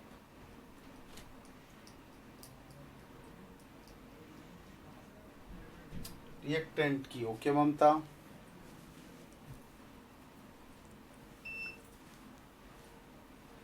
आइए जरा देखना, अगर आप कभी भी समझ गए, मैं आप लोगों ने बता दिया है, जो मैं जवाब एक्सपेक्ट कर रहा था वही मेरे को जवाब मिल भी रहा है, ठीक है। जरा समझिएगा चीजों को, जानिएगा क्या बोलना चाहता हूं मैं। अगर मैं यहाँ पे देखता हूं तो यहाँ पे सारी कहानियां किसके ऊपर, जब आपके पास में लिगेंड आ जाए और ऑक्सीडेशन स्टेट दोनों ही वेरिएबल आ जाएं। बात सुनना अच्छे से, अगर आपके पास में लिगेंड भी डिफरेंट हो और उसमें ऑक्सीडेशन स्टेट भी डिफरेंट हो, तो उन कंडीशंस में मैं किसको सेलेक्ट करूं, ऑक्सीडेशन स्टेट को सेलेक्ट करूं या लिगेंड को सेलेक्ट करूं, लिगेंड के टाइप को सेलेक्ट करूं। क्यों, क्योंकि ये दोनों कहानियां अपोजिट हो जाती हैं। अगर मेरे पास में कोई पाई डोनर लिगेंड आएगा, वो पक्का अनायनिक होगा, बोलो यार, वो पक्का अनायनिक होगा। तो वो अगर नेगेटिव आएगा तो मेटल के ऊपर पॉजिटिव ही छोड़ेगा, और ऑक्सीडेशन स्टेट ज्यादा होंगी तो बैक डोनेशन कम भी होंगे। तो 2 कहानियां बनती हैं। अगर कोई अनायनिक लिगेंड आता है तो इलेक्ट्रॉन डेंसिटी भी ज्यादा देता है और साथ में मेटल के ऊपर पॉजिटिव चार्ज भी छोड़ता है। तो मैं ऑक्सीडेशन स्टेट को लूं या फिर मैं उस लिगेंड के पाई डोनर नेचर को सेलेक्ट करूं, वो दोनों कहानियां क्या हैं जरा बोर्ड पे देखना। अगर मैं पहले वाले में देखता हूं, फर्स्ट क्वेश्चन में देखता हूं, तो इन कॉम्प्लेक्सेस को देखना। इन कॉम्प्लेक्सेस को, जितने भी आपको कॉम्प्लेक्स दे रखे हो, उन पहली चीज चेक करना, क्या ऑक्सीडेशन स्टेट का डिफरेंस +1 से कम है। देखो, क्या ऑक्सीडेशन स्टेट का डिफरेंस +1 से कम है या +1 है। अगर इतना डिफरेंस हो तो उन केस में ऑलवेज लिगेंड के इफेक्ट काउंट होंगे। लिगेंड इफेक्ट क्या करना, आपको चेक कर देना है, ठीक है। जैसा लिगेंड बोले वैसे ही काम कर देना। जैसे इसमें लिगेंड क्या था, अगर मैं मेटल के ऊपर C ट्रिपल बॉन्ड हो, इसकी कंपेयर करने जा रहा हूं, तो बगल में जो लगा हुआ इन्वायरमेंट है वो सारा का सारा CO है, मतलब बगल वाला लिगेंड पाई एक्सेप्टर है। दूसरे केस में मैंने क्या चेक किया, मेटल था, इसके ऊपर मैं सी ट्रिपल बॉन्ड ओ की तो चेक कर रहा हूं, लेकिन बगल में लगा हुआ लिगेंड कौन है, H2 है। दूसरा केस, ये कैसा है मेरे पास में, सिग्मा डोनर, ठीक है। थर्ड केस में क्या है मेरे पास में, मेटल है, इसके बगल में सी ट्रिपल बॉन्ड ओ चिपका हुआ है, और बगल में क्या है, Cl है, और ये कैसा है, पाई डोनर है। ये कैसा है, पाई डोनर है, पाई डोनर है, ये वाला पाई डोनर है, ठीक है भाई। सुनना, अगर पाई डोनर होगा तो मेटल के ऊपर इलेक्ट्रॉन डेंसिटी बढ़ाएगा। तो देखो यहां से आप क्या करेंगे, सबसे पहले इलेक्ट्रॉन डेंसिटी का एक्सटेंट लिख लें। ये ED1 होगी, यहाँ पे ED2 होगी, और इस पोर्शन पे ऊपर ED3 होगी। तो जो ED3 होगी वो सबसे ज्यादा होगा, बोलो, ये दोनों से देगा, सिग्मा से भी देगा और पाई से देगा। उसके बाद इलेक्ट्रॉन डेंसिटी 2 आएगी, और जो सबसे कम होगी वो इलेक्ट्रॉन डेंसिटी 1 होगी। अगर इलेक्ट्रॉन डेंसिटी 1 कम रही होगी तो बैक डोनेशंस क्या होंगे, कम होंगे, और अगर बैक डोनेशंस कम होंगे तो स्ट्रेचिंग फ्रीक्वेंसियां ज्यादा होंगी। इसलिए ऑर्डर रिवर्स कर देना बैक डोनेशन के, तो ये आपके पास में CO की स्ट्रेचिंग फ्रीक्वेंसी का ऑर्डर आ जाएगा, ठीक है। अब दूसरी कहानी को समझना, इसमें आपको लिगेंड का इफेक्ट चेक करना है। अब देखिए यहाँ पे मेटल की ऑक्सीडेशन स्टेट चेक करना, तीनों ही कैसे हैं आपके पास में, न्यूट्रल है, तो यहाँ पे ऑक्सीडेशन स्टेट कितनी आएगी, +1, ठीक है। जब आप यहाँ पे चेक करेंगे तो ऑक्सीडेशन स्टेट कितनी आएगी, +3, ठीक है, कितनी आएगी, +3 आएगी। तो देखना, अगर +1 ऑक्सीडेशन स्टेट होंगी तो उसमें आप क्या बोल देंगे कि यहाँ पे जी ऑक्सीडेशन स्टेट का जो डिफरेंस आ रहा है वो +-2 या उससे ज्यादा आ जाए। देखना, लिख लेना, अगर ऑक्सीडेशन स्टेट का डिफरेंस 2 या 2 से ज्यादा आ जाए तो उन केसेस में चेक कर लेना, चेक ओनली ऑक्सीडेशन स्टेट, वहां पे केवल ऑक्सीडेशन स्टेट चेक होंगी। अगर ऑक्सीडेशन स्टेट पॉजिटिव में ज्यादा होगी तो बैक डोनेशंस नहीं होंगे, और अगर ऑक्सीडेशन स्टेट अगर कैसी होगी, मतलब डिफरेंस, हम लोग ऐसा बोलेंगे कि उसमें एक्सटेंट बहुत लो होगा, और जो लोअर ऑक्सीडेशन स्टेट होगी उसका बैक डोनेशन का एक्सटेंट बहुत हाई होगा। तो इन केसेस में यहाँ पे देखो 3 Cl लगे हुए, ऑक्सीडेशन स्टेट +3 आएगी, बोलो यार। देखो यहाँ पे ऐसा लग रहा है 3 पाई डोनर लगे हुए, तो इसके ऊपर इलेक्ट्रॉन डेंसिटी ज्यादा होगी, कोई फर्क नहीं पड़ता है, पॉजिटिव चार्ज बहुत ज्यादा आ गया है, ठीक है। तो यहाँ पे केवल ऑक्सीडेशन स्टेट चेक की जाएंगी, तो देखो ये हाई है तो फिर इसी की स्ट्रेचिंग फ्रीक्वेंसी ज्यादा होगी, क्योंकि बैक डोनेशन नहीं होगा। तो जो स्ट्रेचिंग फ्रीक्वेंसी CO की जो होगी वो प्रोडक्ट वाले की जो होगी वो ज्यादा होगी रिएक्टेंट से। बोल डालो यार, क्या कहानी समझ में आई। कभी कुछ भी करने की जरूरत ही नहीं है, जितने भी कॉम्प्लेक्सेस रहे बस यही कहानियां चलेंगी।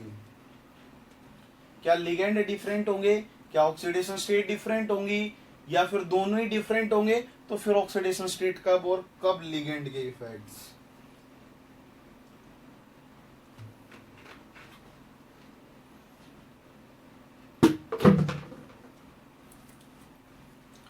देखो डिफरेंस 2 आए या 2 से ज्यादा आ जाए, उन केसेस में केवल ऑक्सीडेशन स्टेट। क्या इतनी कहानी समझ में आई।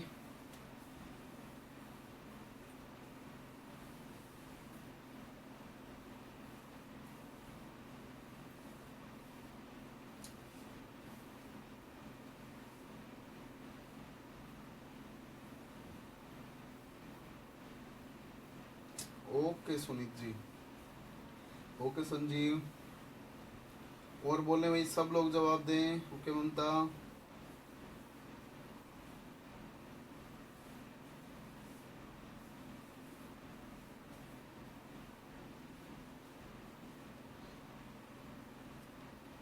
चलूं आगे, ठीक है। किसी की भी चेक कर लेना आप जिंदगी में।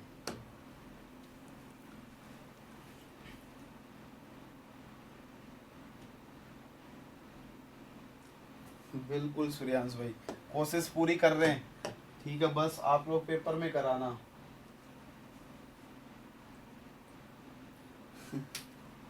ओके फिनोमेंटल, देखिएगा। इसके बाद में अगर बात की जाए तो अगला जो कॉन्सेप्ट है अपने पास में, मैं कुछ क्वेश्चन पूछ लेता हूँ, एक बार उनके जवाब दे दीजिए।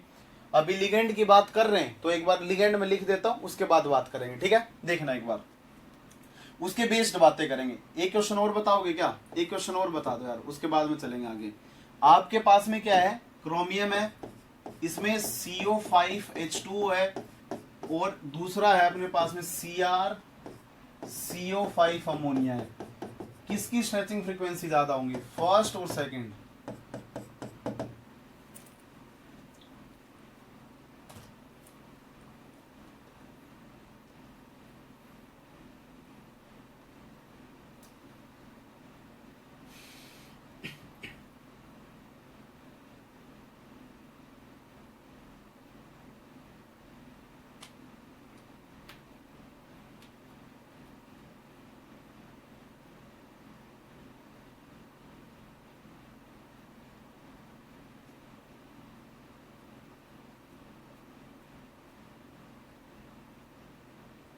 ओके,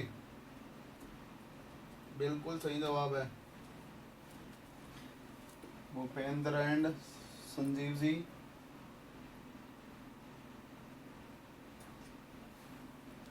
भाई तो कुछ भी बोल रहे दीपांकर जी, आपका तो कुछ पता ही नहीं चलता है। देखो बंगला बिल्कुल नहीं आती हमें, हम हिया हुआ कर सकते हैं थोड़ा सा, ठीक है, लेकिन उससे अपना कोई दूर दूर तक का नाता नहीं है, ठीक है। आइए जरा बोर्ड पे देखना इस वाले क्वेश्चन की। अगर आपके पास में क्या है, Cr है और इसके साथ में C ट्रिपल बॉन्ड लगा हुआ है और साइड में क्या है, H2O पड़ा हुआ है जी। दूसरे केस में आपके पास में क्या है, Cr है, C ट्रिपल बॉन्ड है और उसके बगल में अमोनिया पड़ा हुआ है जी, ठीक है। यही है अपने पास में।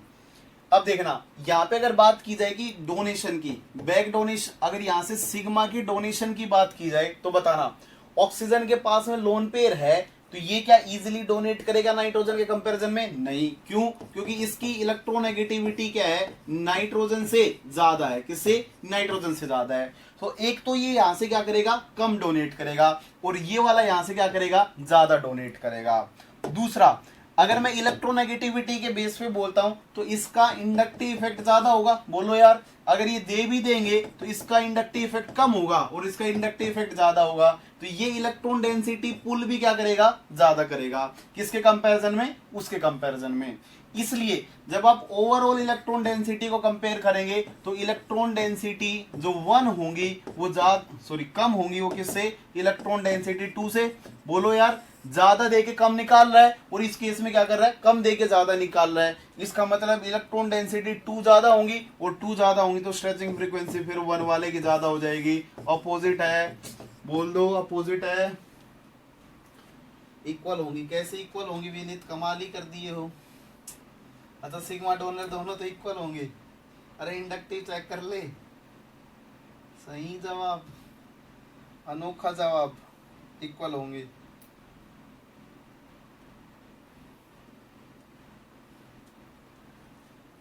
चलें आगे।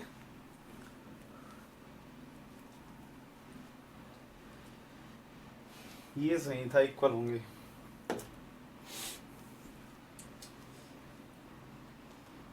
कमाल ही कर दिए विनीत कुमार जी। ओके आइए आगे बढ़ते हैं।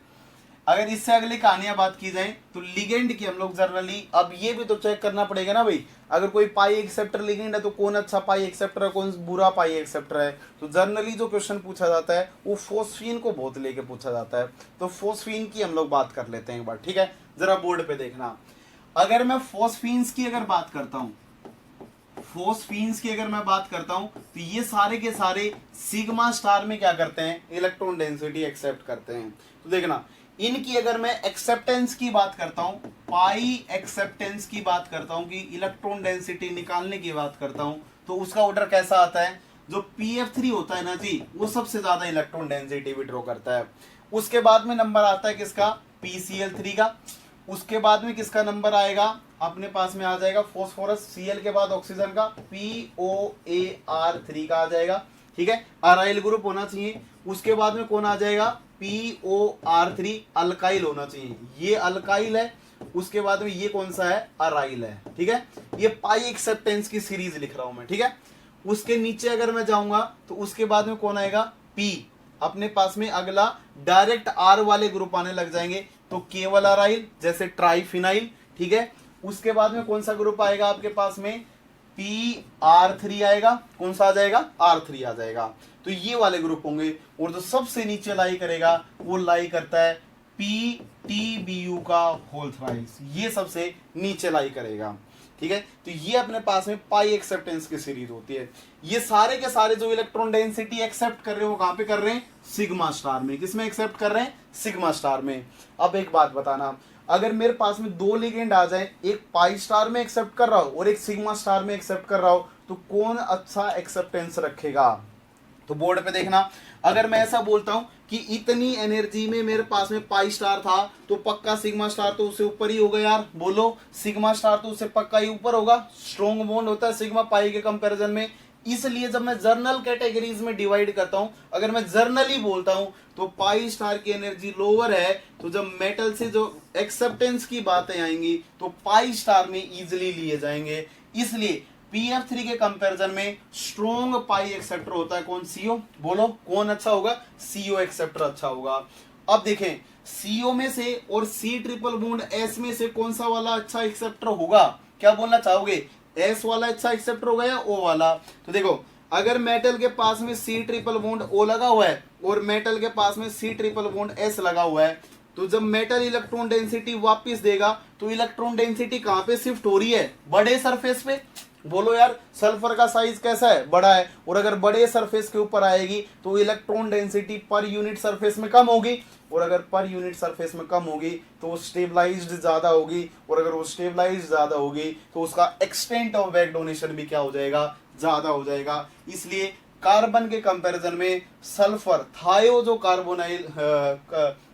कार्बन मोनोऑक्साइड होती है वो क्या होंगी अपने पास में, थायोकार्बन मोनोऑक्साइड जो होंगी वो स्ट्रॉन्ग पाई एक्सेप्टर का काम करेंगी। ठीक है, अब देखिए इससे जब ऊपर बढ़ोगे आप तो उसके बाद में आएगा नाइट्रो का नंबर, NO पॉजिटिव। बोलो यार NO पॉजिटिव आएगा, यहाँ पे कार्बन के कंपैरिजन में नाइट्रोजन ज्यादा खींचेगा, और जब उससे भी ऊपर जाओगे तो नाइट्रोजन में ऑक्सीजन का sulphur derivative N triple bond S positive आ जाएगा। ठीक है, यहाँ पे छापना चाहो तो एक और छाप सकते हो ऐसे, ठीक है, ऐसे एक और लगा सकते हो, selenium derivative C triple bond SC। ठीक है, आप यहाँ से यहाँ पे जा सकते हो, तो SC उससे भी ज्यादा एक्सेप्ट करेगा। बस एक कहानी है, जो ये जो होता है वो बहुत स्ट्रॉन्गली सिग्मा में भी विड्रॉ कर लेता है, और इसका जो एग्जाम्पल जाता है वो जाता है किससे ज्यादा चला जाता है, RN ट्रिपल बॉन्ड C से। इसको एक्सेप्शनल केस है, इसको याद रखना। जो आइसोनाइट्राइल होते हैं उनसे ज्यादा अच्छी एक्सेप्टेंस रखता है कौन, PF3। कौन रखता है, PF3 ज्यादा अच्छी एक्सेप्टेंस रखता है, क्योंकि फोस्फोरस के ऊपर इतना पॉजिटिव ला देता है कि बैक डोनेशन का एक्सटेंट बहुत हाई हो जाता है, और उन केसेस में हम लोग क्या बोलेंगे, N ट्रिपल बॉन्ड C वाले से ज्यादा एक्सेप्ट करेगा। तो उसका इफेक्ट चेक करना, पाई स्टार और सिग्मा स्टार से मत चेक कर लेना इनका, ये सिग्मा स्टार में एक्सेप्ट करेगा और ये पाई स्टार में। क्या ये ओवरऑल सीरीज आपको समझ में आई, ये सीरीज आपको याद रखनी है, और इसके बाद में आगे इन्हीं के बेस्ड कुछ क्वेश्चंस आ जाएंगे जिनको हम लोग आगे डिस्कस करने जा रहे हैं। ठीक है, सीरीज मैंने लिख दी है, आगे आपको इसका रट्टा मारना है। ठीक है, अगर छापना चाहो तो एक और छाप लेना, ठीक है, वरना इतना ही सफिशिएंट है। ठीक है, ओके भी नहीं, कोई दिक्कत नहीं है भाई। ठीक है, यहाँ पे छापना चाहो तो लिख लेना ASOR3, आर्सेनिक का ग्रुप आ जाता है।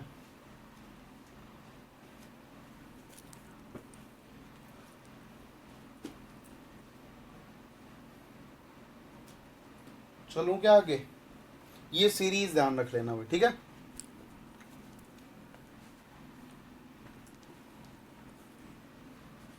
मैं क्वेश्चन पूछ लेता हूं, क्वेश्चन बता देना मेरे को। ठीक है, आगे बढ़ते हैं। ठीक है भूपेंद्र, ओके।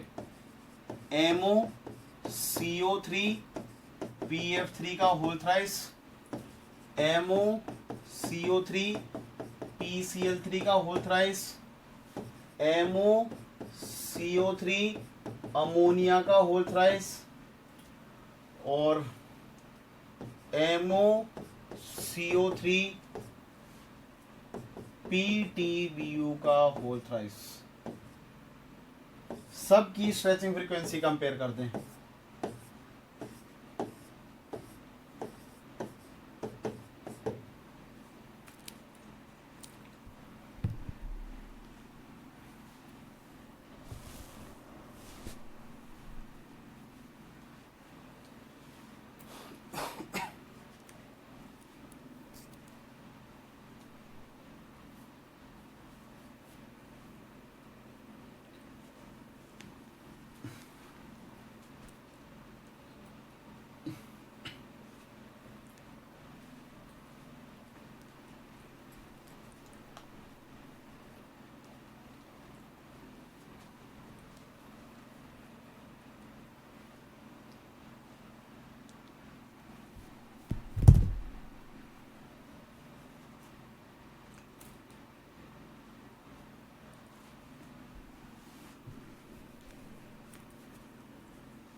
ओके संजीव।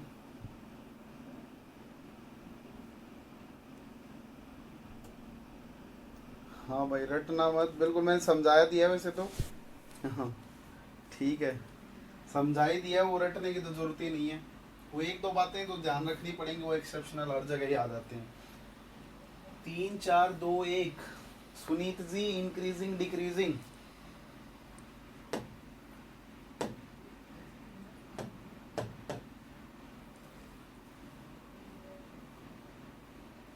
ठीक है जी, ठीक है, ओके। भरत जी एक गलत जा रहे हो बस। भारत जी नहीं, भारत जी एक गलत जा रहे हो। देखो ना यार, ये कैसा लिगेंड है, पाई एक्सेप्टर। ये तो पाई एक्सेप्टर है, सिग्मा स्टार में एक्सेप्ट करेगा। ये लिगेंड भी कैसा है, पाई एक्सेप्टर, ठीक है। और तो सीओ ही है, और ये लिगेंड भी कैसा है, पाई एक्सेप्टर। वीक तो हो लेकिन कुछ तो कर ही रहा है। वीक पाई एक्सेप्टर तो है लेकिन एक्सेप्ट तो कर ही रहा है। इसका मतलब ये तीनों एक्सेप्टर हो गए, तो एक्सेप्टर वालों की तो पक्की आगे आने वाली है, ठीक है। अब ये कैसा है, सिग्मा डोनर। तो सबसे नीचे तो थर्ड वाले को फेंक दो, सिग्मा डोनर की तो पक्की कमाने वाली है, ठीक है, ये तो पक्का तय है। अब देखो इन तीनों में अगर बात की जाए तो PF3 सबसे स्ट्रॉन्ग इलेक्ट्रॉन विड्रॉइंग ग्रुप है, तो इसमें इलेक्ट्रॉन डेंसिटी ED1 बोल देंगे, यहाँ पे इलेक्ट्रॉन डेंसिटी 2 बोल देंगे, और इस सेंटर के ऊपर इलेक्ट्रॉन डेंसिटी 3 बोल देंगे। तो इलेक्ट्रॉन डेंसिटी 1 सबसे कम होगी, सबसे पावरफुल है। उसके बाद में किसकी होगी, इलेक्ट्रॉन डेंसिटी 2 इससे ज्यादा होगी, और सबसे ज्यादा इलेक्ट्रॉन डेंसिटी इन तीनों में किसके पास में होगी, इस वाले के पास में होगी। फोर्थ भी लिख लेना, ये 3, इसको 4 कर लेना। इसके पास में फोर्थ वाले के पास में सबसे ज्यादा, मतलब इससे थर्ड वाले से ज्यादा होगी, मतलब देगा, और TBU कम निकालेगा, बोलो यार। तो ED4 आएगा, और सबसे कम जो सबसे जो ज्यादा इलेक्ट्रॉन डेंसिटी होगी वो सिग्मा डोनर वाले में होगी, तो ED3। ये इलेक्ट्रॉन डेंसिटी का ऑर्डर आ गया, तो रिवर्स कर दोगे कि नहीं कर दोगे, तो 1 2 3 4, और सारी की सारी कहानियां ऐसी 3 4 को रिवर्स कर लेना, ठीक है। CO स्ट्रेचिंग फ्रीक्वेंसी, कोई दिक्कत नहीं आनी चाहिए किसी को कहीं पे भी, ठीक है जी। आइए मैं कुछ एक क्वेश्चन और पूछता हूं आपसे, बता दीजिएगा। आपके पास में क्या है, देखना एक बार। एक डब्बा था, उसके अंदर CrCO6 का सॉल्यूशन पड़ा हुआ है। दूसरा डब्बा था, उस डब्बे के अंदर CrCO6 के साथ में लुईस एसिड पड़ा हुआ है, ठीक है। अब मैंने इन दोनों का क्या किया, IR स्पेक्ट्रा करने गया, तो आपको कंपेयर करना है फर्स्ट और सेकंड में से CO स्ट्रेचिंग फ्रीक्वेंसी किसकी ज्यादा होंगी। अब कितने क्वेश्चन कर लेना, उनसे कोई फर्क ही नहीं पड़ेगा, एक ही तरीके से होंगे, बोलो।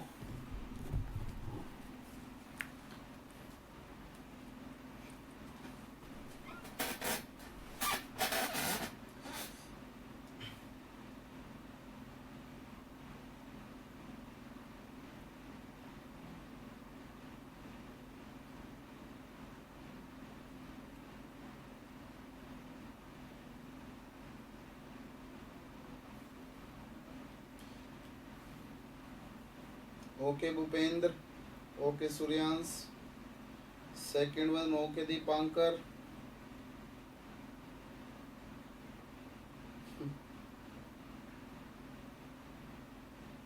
और बताएं, Preeti ji you are right, Preeti ji ने कमाल कर दिया है, वो सही है। सब गलत है भाई, ऊपर वाले जिसने आंसर दिया वो गलत है। भारत जी, भारत जी, भारत याद आ रहा है, भारत जी बिल्कुल गलत जवाब। देखिएगा जरा, देखो कैसे बोल सकते हो आप, ऐसा बोल ही नहीं सकते। देखो CR के साथ में C ट्रिपल बॉन्ड हो है, इस CO की स्ट्रेचिंग फ्रीक्वेंसी मेरे को कंपेयर करनी है। दूसरा यहाँ पे भी C ट्रिपल बॉन्ड O ही है। अब देखो यहाँ पे होगा क्या, अगर सॉल्यूशन के अंदर लुईस एसिड पड़ा होगा तो वो लुईस एसिड इसी के साथ तो ज्वाइन होगा, जैसे BH3 टाइप का अगर कोई भी लुईस एसिड होगा तो इसी ऑक्सीजन के साथ ही तो चिलेशन करेगा, इसी के साथ तो कोऑर्डिनेट करेगा। और जब इसके साथ में कोऑर्डिनेट करेगा तो मैं इसके ऊपर पार्शियल पॉजिटिव चार्ज बढ़ेगा, और अगर पॉजिटिव चार्ज बढ़ेगा तो पीछे से खींचना स्टार्ट कर देगा, बोलो यार, पीछे से खींचना स्टार्ट करेगा। और अगर पीछे से खींचना स्टार्ट करेगा तो एक्सटेंट ऑफ बैक डोनेशन बढ़ेगा या घटेगा, बता तो दो एक बार। एक्सटेंट ऑफ बैक डोनेशन बढ़ जाएगा, जैसे लुईस एसिड कांटेक्ट में आएगा इसका बैक डोनेशन बढ़ेगा घटेगा, बढ़ जाएगा। और अगर बैक डोनेशन बढ़ जाएगा इसका मतलब इसकी स्ट्रेचिंग फ्रीक्वेंसी कम हो जाएगी, बॉन्ड ऑर्डर कम हो जाएंगे। तो पहले वाले की जो सीओ स्ट्रेचिंग फ्रीक्वेंसी थी वो ज्यादा थी सेकंड वाले से, बोलो यस, बोलो yes. Second one has higher lower stretching frequency. लिख लेना, लुईस एसिड अकेले सीयू के साथ कहानियां अलग होती हैं और मेटल कार्बोनिल में लुईस एसिड होगा तो उनकी कहानियां अलग होंगी। दोनों जवाब पलट जाते हैं, ठीक है, ख्याल ही पलट जाते हैं भैया, लिख लेना इस बात को।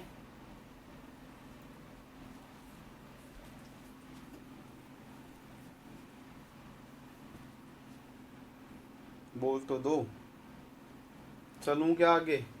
जो टू टू बोल रहा है वो गलत है। ओ समझा, अभी समझा, ओके। दीपांकर दास जी तो समझ गए, और क्या बोलना चाहेंगे?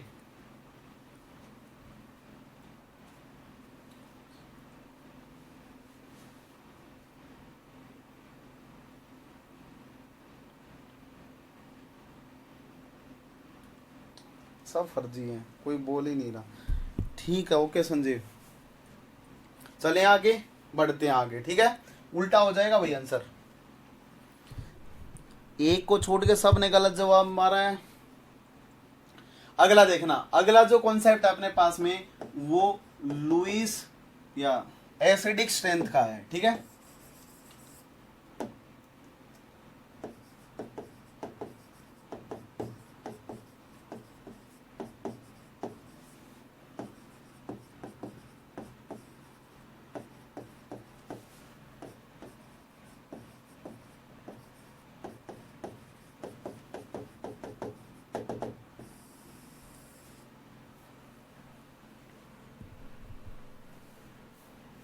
मेटल के साथ क्यों करेगा, नहीं कर पाएगा, ठीक है, ओके भरत, बिल्कुल सही, ओके।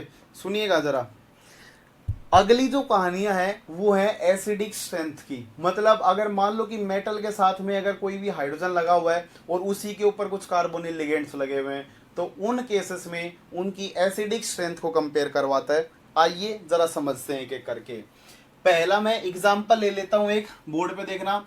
एक मेरे पास में HMnCO5 है, दूसरा मेरे पास में H, इसके नीचे TC आता है, CO5 है, और थर्ड मेरे पास में HReCO5 है, ठीक है। जल्दी से बताएंगे किसकी एसिडिक स्ट्रेंथ ज्यादा होंगी, किसकी एसिडिक स्ट्रेंथ ज्यादा होंगी?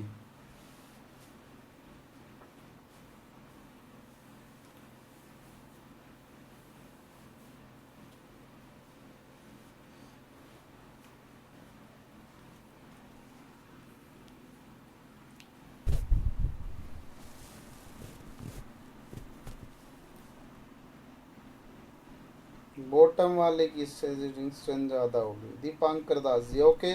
और बताएं,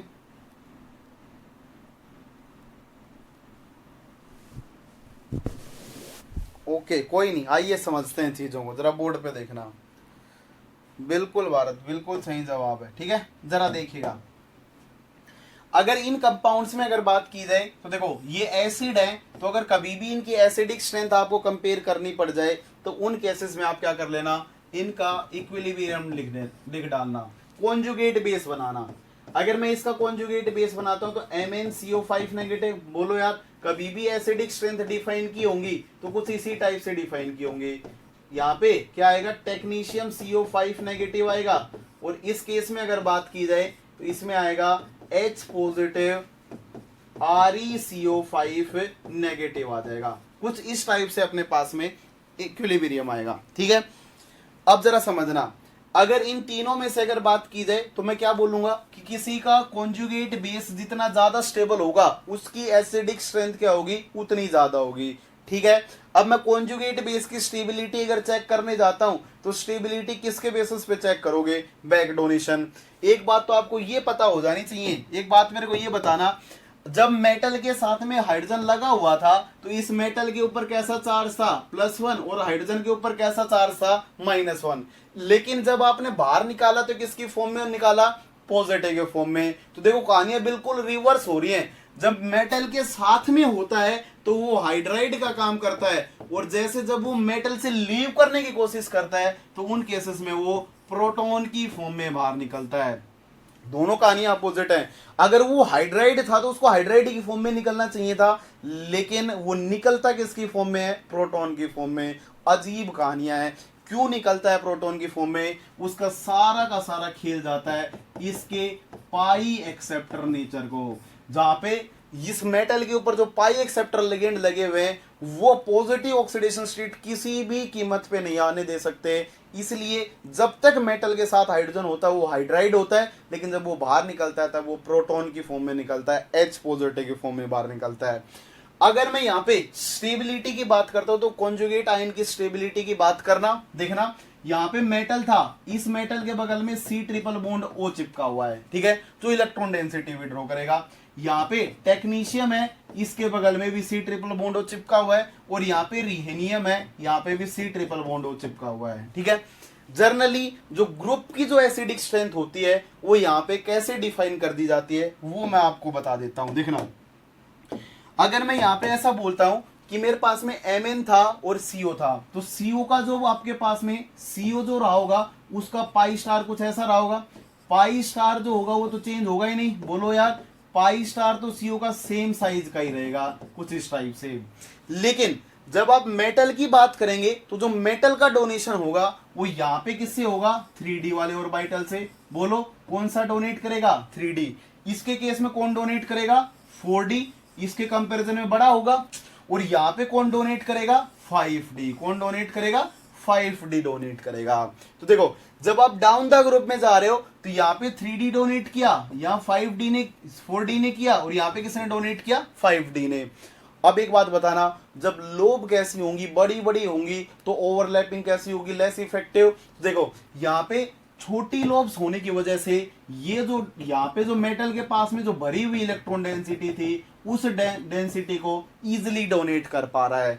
लेकिन यहाँ पे जो डोनेशन होगा वो ऊपर वाले के कंपैरिजन में कम होगा, क्योंकि लोब्स बड़ी हो गई, electron density per unit volume में कम होगी, और जब पर यूनिट वॉल्यूम में कम हो जाएगी तो डोनेशन जो होगा वो कम होगा, और जब डोनेशन कम होगा तो उस केस में उस अनायन की स्टेबिलिटी कम होगी, ठीक है। तो यहाँ पे सबसे कम डोनेशन होगा, सबसे कम डोनेशन होगा, तो आप लिख सकते हैं बैक डोनेशन डायरेक्टली प्रोपोर्शनल होगा किसके? 1 साइज ऑफ मेटल आयन। बोलो यार, साइज ऑफ मेटल आयन की कैसा होगा? इनवर्सली प्रोपोर्शनल होगा। बढ़ने की वजह से एक्सटेंट ऑफ बैक डोनेशन कम होंगे, और अगर बैक डोनेशन के एक्सटेंट कम होंगे तो फिर वो नेगेटिव चार्ज कैसा होगा? लेस स्टेबल होगा। और अगर वो नेगेटिव चार्ज अगर लेस स्टेबल होगा तो फिर ऊपर वाला ज्यादा स्टेबल होगा, और अगर ऊपर वाला ज्यादा स्टेबल होगा, कॉन्जुगेट आयन ज्यादा स्टेबल होगा, तो उसका एसिड भी कैसा होगा? मोर एसिडिक होगा। तो इसकी एसिडिक स्ट्रेंथ सबसे ज्यादा होंगी और इसकी एसिडिक स्ट्रेंथ सबसे कम होंगी। बोलो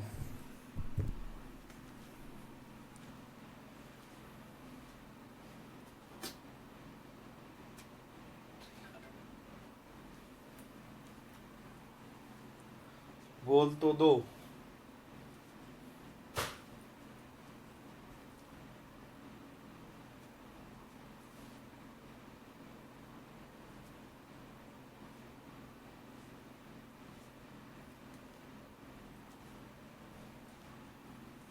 बैक डोनेशन कम होंगे तो स्टेबिलिटी कम आएंगी, और स्टेबिलिटी कम आएंगी तो उन केसेस में कॉन्जुगेट बेस कम स्टेबल होंगे, और कॉन्जुगेट बेस कम स्टेबल होगा तो उसका एसिड उतना ही कम एसिडिक होगा।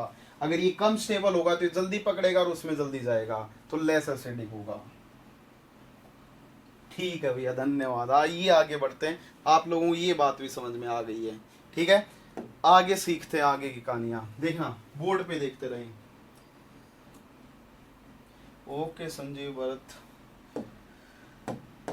ठीक है। और भूपेंद्र, और कौन बोल रहा था, सूर्यांश जी। Okay okay Sunil. आइए आगे समझता हूं मैं, एक लास्ट एग्जांपल और कर लेते हैं आज, ठीक है। HVCO6 है आपके पास में, HMnCO5 है आपके पास में, अगला क्या है आपके पास में, H2FeCO4 है, और अगला है HCOCO4 है, ठीक है। जल्दी से एसिडिक स्ट्रेंथ को कंपेयर कर देंगे।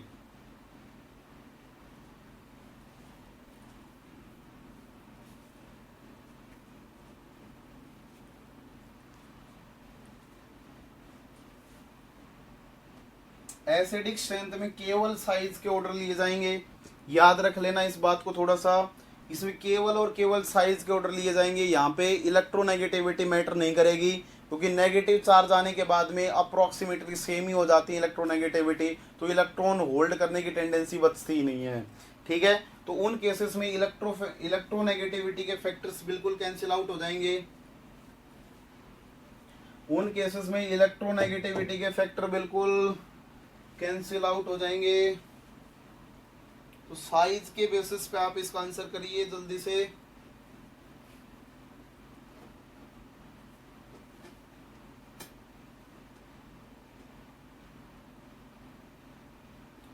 Four three two one. Okay Bharat, Bharat ही निकल रहा, भारत है भाई, ठीक है। अरे ठीक है भरत भाई, आप भारत ही समझ लेना, ठीक है अपने आप को। 4 3 1 जो भी है, 1 2 3 4। Okay Kashyap ji, 4 is equal to 1 3 2। Okay Sanjeev Kumar Yadav ji, decreases ये सही जवाब था। ओके आइए जरा समझते हैं इन बातों को, ठीक है। बोर्ड पे देखना, 1 मिनट के लिए इसको तो साइड ही कर देना, ठीक है। इसको 1 मिनट के लिए साइड कर देते हैं, ठीक है। इनको देखते हैं सबसे पहले। यहाँ पे कोऑर्डिनेशन नंबर 6 है, यहाँ पे भी कोऑर्डिनेशन नंबर 6 है, और यहाँ पे कोऑर्डिनेशन नंबर 5 है, ठीक है। अब अगर मैं यहाँ पे क्या चेक करता हूं कि इसका जब मैं कॉन्जुगेट बेस बनाता हूं, तो कॉन्जुगेट बेस बनेगा MnCO5 नेगेटिव, इसका बनेगा FeHCO4 नेगेटिव, और यहाँ पे जब बनेगा तो COCO4 नेगेटिव बनेगा। समझना जरा बातों को।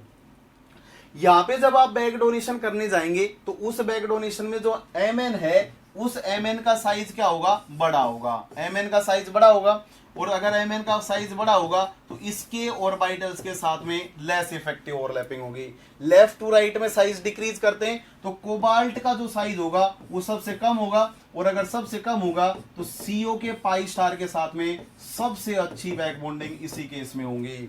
और जब सबसे अच्छी बैक बॉन्डिंग होंगी तो यहाँ पे जो नेगेटिव चार्ज का जो स्टेबलाइजेशन आएगा वो सबसे अच्छा आता है, और अगर सबसे अच्छा स्टेबलाइजेशन आएगा तो इसका मतलब इसमें जो एक्सटेंट ऑफ बैक बॉन्डिंग होंगी वो हाई होंगी इसके कंपैरिजन में, और इसमें जो बैक डोनेशन का एक्सटेंट होगा वो इससे क्या होगा, ज्यादा होगा। इसमें क्या होगा, ज्यादा होगा इससे। तो अगर बैक डोनेशन का एक्सटेंट अगर ऐसे इंक्रीज कर रहा है, अगर बैक डोनेशन अगर ऐसे इंक्रीज कर रहा है, तो फिर एसिड की एसिडिक स्ट्रेंथ भी कैसे इंक्रीज करेगी, ऐसे इंक्रीज कर जाएगी। देखिए ये जो आपके पास में HCOCO4 होता है, इसकी जो pKa वैल्यू होती है वो अप्रोक्सीमेटली 1 के आसपास होती है। मतलब हम लोग ऐसा बोलते हैं कि वो HCl की वैल्यू के आसपास होती है, HCl के साथ मैच कर जाती है। मतलब ये हाईली एसिडिक होता है, क्या होता है, बहुत ज्यादा एसिडिक होता है। उसकी जो वैल्यू होती है वो आसपास होती है किसके, HCl के।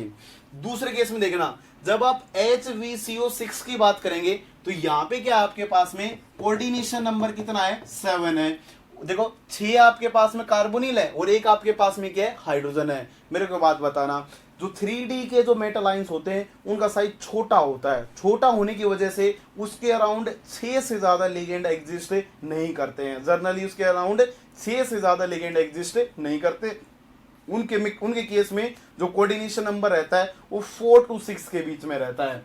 यहाँ पे 7 है, हाइड्रोजन छोटा जरूर है लेकिन कोऑर्डिनेशन नंबर 1 से बढ़ा रहा है, और जब कोऑर्डिनेशन नंबर 1 से बढ़ेगा तो इन केसेस में क्या बोला जाता है, इन केसेस में क्या बोला जाता है कि इसके केस में स्टेरिक क्राउडिंग्स हो जाती हैं। क्या हो जाती हैं, स्टेरिक क्राउडिंग्स हो जाती है और उन स्टेरिक क्राउडिंग की वजह से यहाँ से H पॉजिटिव का जो रिमूवल होता है वो फास्ट हो जाता है, इजी हो जाता है, ठीक है।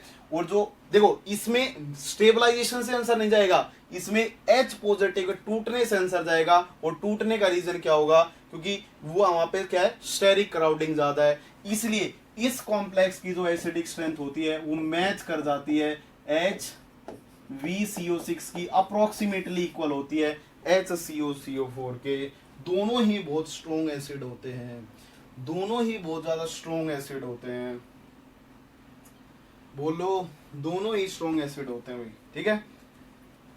इसका आंसर केवल साइज से आएगा, इलेक्ट्रोनेगेटिविटी मत लगा देना वरना गलत हो जाएगा, ठीक है। एक ही चीज मैं आपको यहाँ पे ऐसी बोल रहा हूँ जो आपको थोड़ी सी रट्टा मारना है, जिसको थोड़ा सा ध्यान रखना है।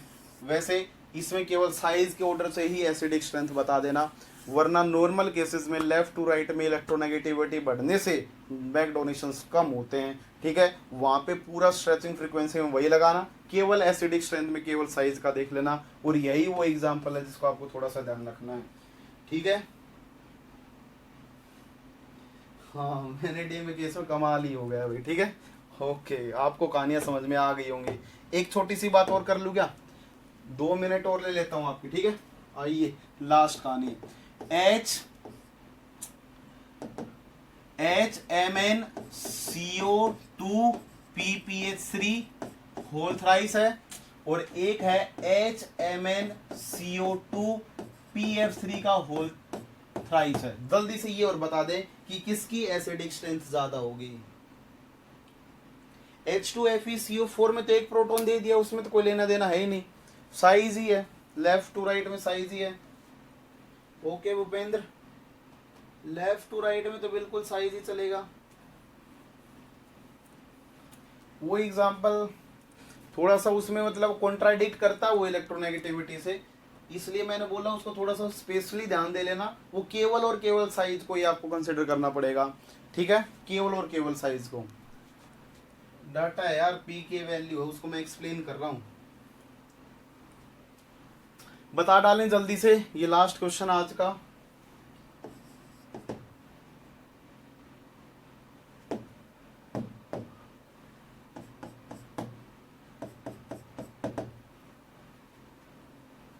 दोनों सेम है सर, सेम नहीं है भैया, एक PPH3 एक PF3 है, 2 की ज्यादा। बिल्कुल सही जवाब प्रीति, संजीव जी, भूपेंद्र जी, बिल्कुल सही जवाब है। देखो नेगेटिव बना लेना, आप तो समझ गए ही होगे, CO2 PPH3 नेगेटिव, और यहां से जब निकलेगा तो MnCO2 PF3 का होल थ्राइस नेगेटिव। कौन सा ज्यादा स्टेबल होगा, यही बोलो। PF3 ज्यादा इलेक्ट्रॉन डेंसिटी निकालेगा PPH3 के कंपैरिजन में, तो किसकी एसिडिक स्ट्रेंथ ज्यादा, इस वाले की। खत्म हुआ। क्या आपको आज की कहानियां समझ में आ गई? क्या आपको आज की कहानियां समझ में आई?